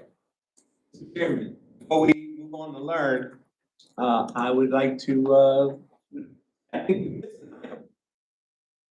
Actually, unfinished business. We have not given the superintendent and the business manager any direction on finding his money. Thank you, bless you. I knew we missed something. We've heard some suggestions, but we Yeah, have not exactly. voted on. That was to under go budget. that way. Yeah, I rely on these guys, because they're the ones that's supposed to know. Glad you were paying On attention. what the 3 proposals? Yes. Knew we missed something. That's well. That's right. Pressing it. On the agenda, so. Oh, Yes. Well, we're gonna need an action item. Well, we need two action, we We need need to to- amend the We agenda have and to amend then, the agenda, go back to new business. It's not, Yes, It's it's unfinished business. I still think it's unfinished business. It's part of the budget. We've been working on the budget. It's actually old business, if you wanna call it. But you can't do a motion under old business. okay, where are we gonna put it, just so I know? Just we have to put on new business, under new business. Okay. You with us, Chelsea? Yep, right along. Could I make a motion to amend the agenda for a discussion on amending the budget? I will second that motion. We have a motion on the floor and a second. Is there any discussion? Chelsea, do you have that motion down? This, Huh? Typing it We're in. working on this is just to amend the agenda. Agenda. Yes. It's amended. We have a motion on the floor to amend the agenda. To discuss the budget. Discuss the budget. Roll call, please. Mrs. Sassio, Yes, Mr. Perry, Yes. Ms. Sherman, Yes. Mr. Daniels, Yes. Ms. Fowler, Yes. Mr. Sutani, Yes. Mr. Kulos, Yes, and Chairman Alden. Yes. Motion passes 8-0. Okay. Okay. Motion, I'd like to make a motion to discuss changes to the budget to find $1.9 million. At least. Approximately, if that way. Kulas, I'll second that motion. Is there any discussion? Hearing none? No, now we gotta find it. Yeah. We Oh, gotta yeah. find- Hearing none. Now it's time for discussion, it is time for discussion. I think, according to what the superintendent has given us, we've got to concentrate on option 3 because we can't do all at once. Yeah. But that's still, unfortunately, I I might agree. become like a grocery clerk or a ballroom dancer as my job if we had to do all 3. I don't think we could, I'd just. No. Bob, help me here, Bob. here's my challenge. Go ahead, Bob. The obvious 3 things I talked about, the $335,000, we'll do that, and then as a cabinet level, we'll go back and look at all of the non-salary expenses. And we haven't discussed that yet, but there might be, fine, we have furniture money, no, we're not buying any furniture, what can we trim here and there? So there'll be some minor savings in the non-salary accounts, we can't, obviously can't not buy any library materials or something, but we'll go back and massage those things and see what we can come up with. There are other, I don't wanna use the word tricks or gimmicks, if a person leaves, we evaluate the position, do we wait 4 weeks before we rehire, and that builds in some savings. There are tactical things you can do without sacrificing positions. But we need a big program because eliminating an FTE here and there isn't gonna get it done. I understand that, and that's, and as we, I think is the consensus around the table. We are headed in the right direction, we're doing the right, and when it's all said and done, it takes people to do that. We do not wanna lose an FTE if we can, we just can't, we need those people. Yeah, so, yes, that is the big thing, but my only, I've sat here through budgets where we said, no, we're not gonna do that, we can't go down that road again. But with your trimming, shaving, however you would like to classify it, plus the school, is that going to get us close enough that we could go, that we can say that one option is enough? I know all three, if we just did that, we wouldn't have to worry about the other things. But we gotta find 1.9. And right now, we're looking at one-ish with some shaving. So just small, round numbers, we're still $500,000 off that we gotta find. But I also, like you said, to piggyback on that, I think part of it should be moving offices. I haven't looked at the Hickory Street building in years. I have no idea what the It condition. still looks exactly the same. Yeah, I'm sure it does. And that's what I mean, if we can consolidate a couple of the older, smaller buildings, I don't know if it's possible, into Bishop. And that's what Right. that's what I think she. Right, I think that it's definitely part of it. It's still It still at might one. be shy. It's still Yeah, only. it it's still still- might be it's shy. Yeah, we But, played. I know it's gonna If take you a do lot of that- investigating. If but you do that, what will come offline would be the utilities related to the Right. building.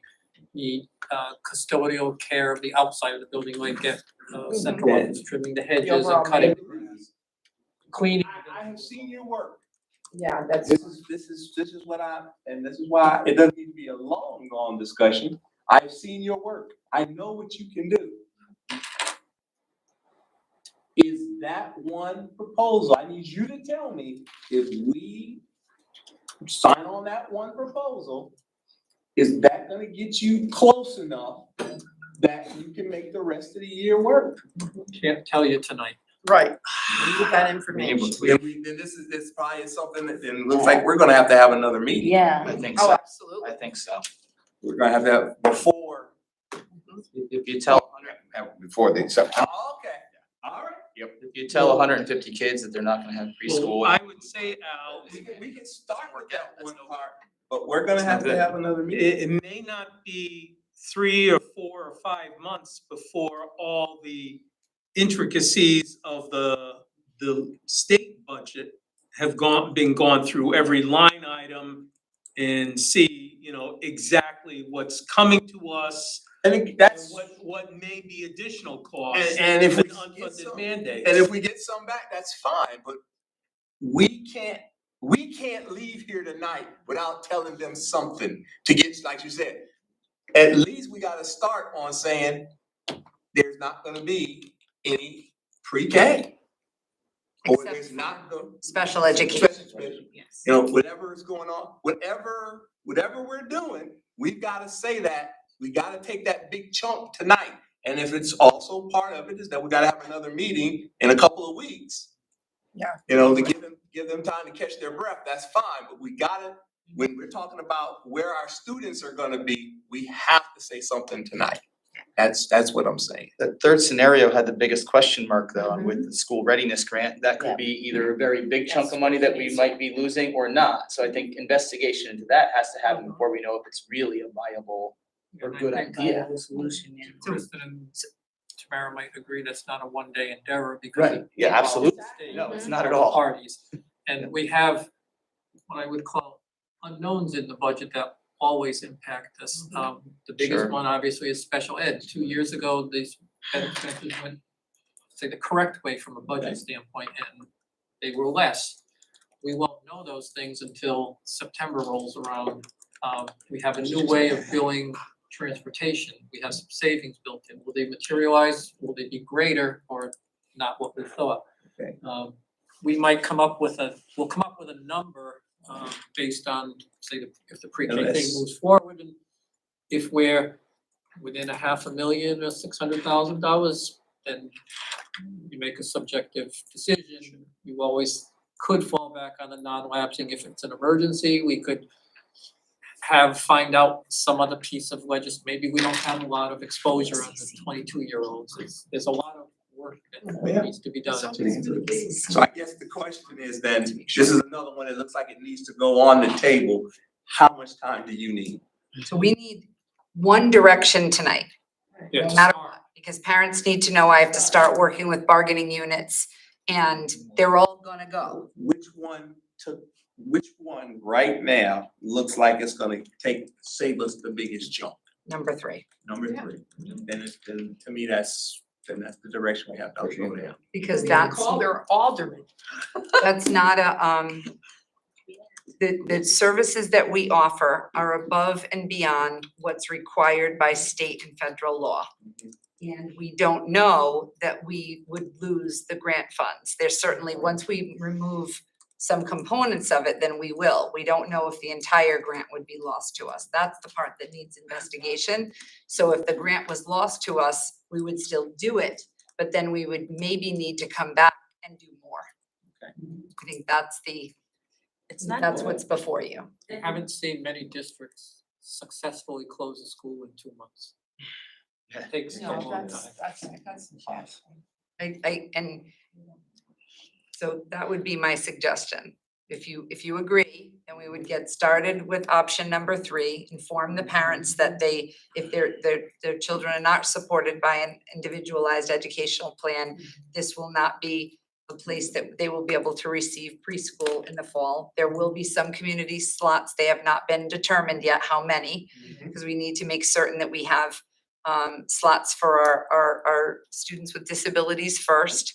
And then plan to move the sections for the number of students I mentioned earlier into the elementary schools, and talk with bargaining unit groups about how to, through their collective bargaining, transfer and reassignment, riffing, if you will, sections, make sure that staff are first placed in vacancies before we hire new people. That still brings me to the other question, because that means we're gonna still have to do 2 things tonight. We gotta come back because, and when I say come back, we gotta come back soon. Because we don't really have a budget. Right, we don't. So. You have a budget amount. How much time We do have you to, need? we have to match that budget amount you already, Agreed to? right. Yeah. But we needed to know the direction that you wanted to go. Absolutely. And then, I mean, hopefully, we're exhausted from No, last and night, that's what I'm thinking about it saying. and talking about it all night long, all the different pieces, so our neurons are not firing at maximum speed. But giving us a couple of weeks, we would let you know, are we trending in the right direction? And then if not, you may not need a meeting because we've been able to shave and hibernate positions or whatever. And may we check in with the chairman and tell him And not a meeting? I guess that's the chairman's prerogative. Do we need to meet again? Or putting them in this direction is enough? Do we need to sign off on what their final? I think there's too many elements of the unknown right now. I know they don't know that, and that's what I'm saying. A couple of weeks is fine. A couple of weeks is fine. I just wanna say, More than 2 weeks I to think we close should. out schools. And I'm saying, I think we need to come back as a board to say, yes, we have seen it. We may or may not like it. I'm sure we won't, Much regret. but The whole thing is- I think we need to lay eyes on it.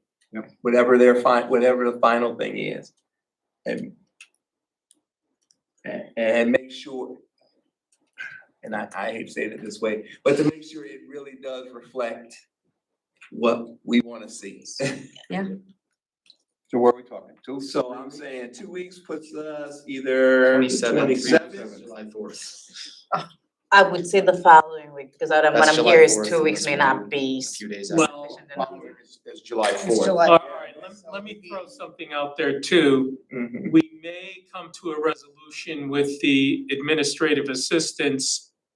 And if we do that, if we approve anything that happens before July 1st, Bob can finalize his numbers on that contract and firm up the budget from that bargaining. Yeah, that's, and not to, each of our bargaining units individually, with probably the exception of the teachers, is not moving the needle.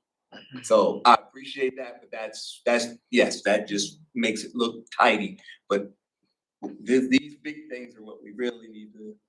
Well, I don't know. I mean, with the possible insurance savings may, That will help, but I kind of agree with that. I mean, it's not gonna be a huge number. Right. It's a small. So I look at you and I look at our people, and is the 27th a good day? Of July? Yeah, 2020, no, Oh, June. June. And remember, it doesn't have to be on a Tuesday. We have to. About July 5th, You like July 5th? I can only do- because we've gotta close out school. Yeah, We yeah. might have to sleep on Okay. a certain day, and then we have to, One day. we gotta get this going in Right. order to see what the, but I don't know if you're, Absolutely. And food service continues, we have to get that. Do you have a- Absolutely. vacation day on the 5th? No. Me neither, so. So- Not anymore, he said. Good day. I just feel like, Can So, we do 6 p.m. instead of 5:30? it's just another day. It works I'm for good me. with July If you 5th. say, if it's, huh? I'm good with July 5th. I'm good 6 with July- PM, 6 going, p.m. going, 6 going. p.m. July 5th. How's that? It works for me. Now. Are we gonna do? But now, here, like I said, Get those out We when can it do those comes logistic back. out later. do we, are we Keep Mars. tabling it till then with them, with instructions for them to go in that direction? I think that's probably the simplest and cleanest. Yes. Yes. Than making two motions. All right. Can you- So, then I move. Yep. Then to table my motion until special board meeting on July 5th, 6 p.m. Mhm. 6 p.m. to finalize the budget with us heading in the direction of, what do you wanna say, ending non-directed pre-K? Is that the best way? Yeah, so Or close it? or- I guess we would need you to vote to either close Bishop Or close Bishop. or, That's fine. and offer preschool programs for students with disabilities and. To and close, that to could- close Bishop and offer preschool programs to Lisa's students having a with hard time. disabilities. Okay, how would we phrase? To offer preschool only to those federally or state required. And, That's good. and, Right. and. Offer. Preschool as required by federal or state. That would Law. bring in the community, yep. Okay. That's my motion. That would do it. All right.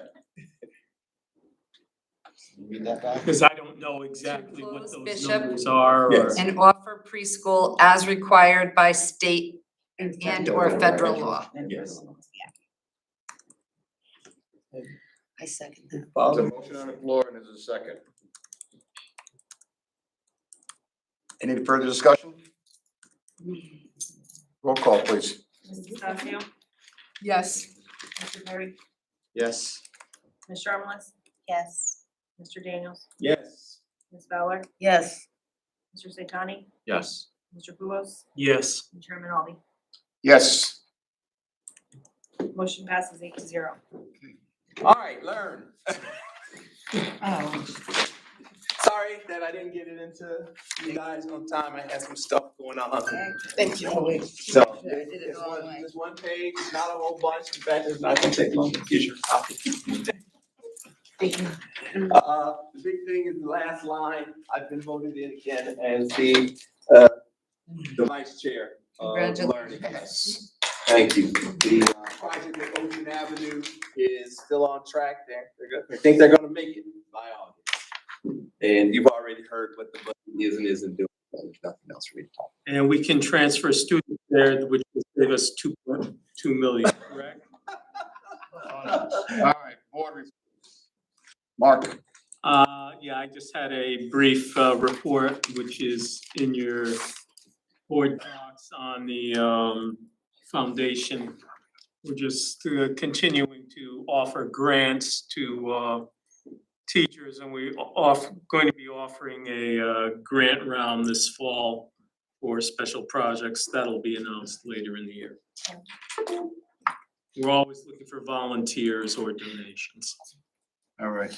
Additional reports, year-to-date budget report. I don't even want to look at that. You can read it if you like. It's just Nice. bad news. The enrollment report. If you have any questions, you can always bring it up. Personnel report, that's gloomy as well. Motion to adjourn. Mayor Daniels, so moved. I second. Oh. Yeah. Yeah, I Yeah, second go that. I just thought I was saying the Motion wrong on- thing. Motion on the floor in second. Is there, all in favor? Aye. Aye. Hi. Thank you, everybody. Lights are off.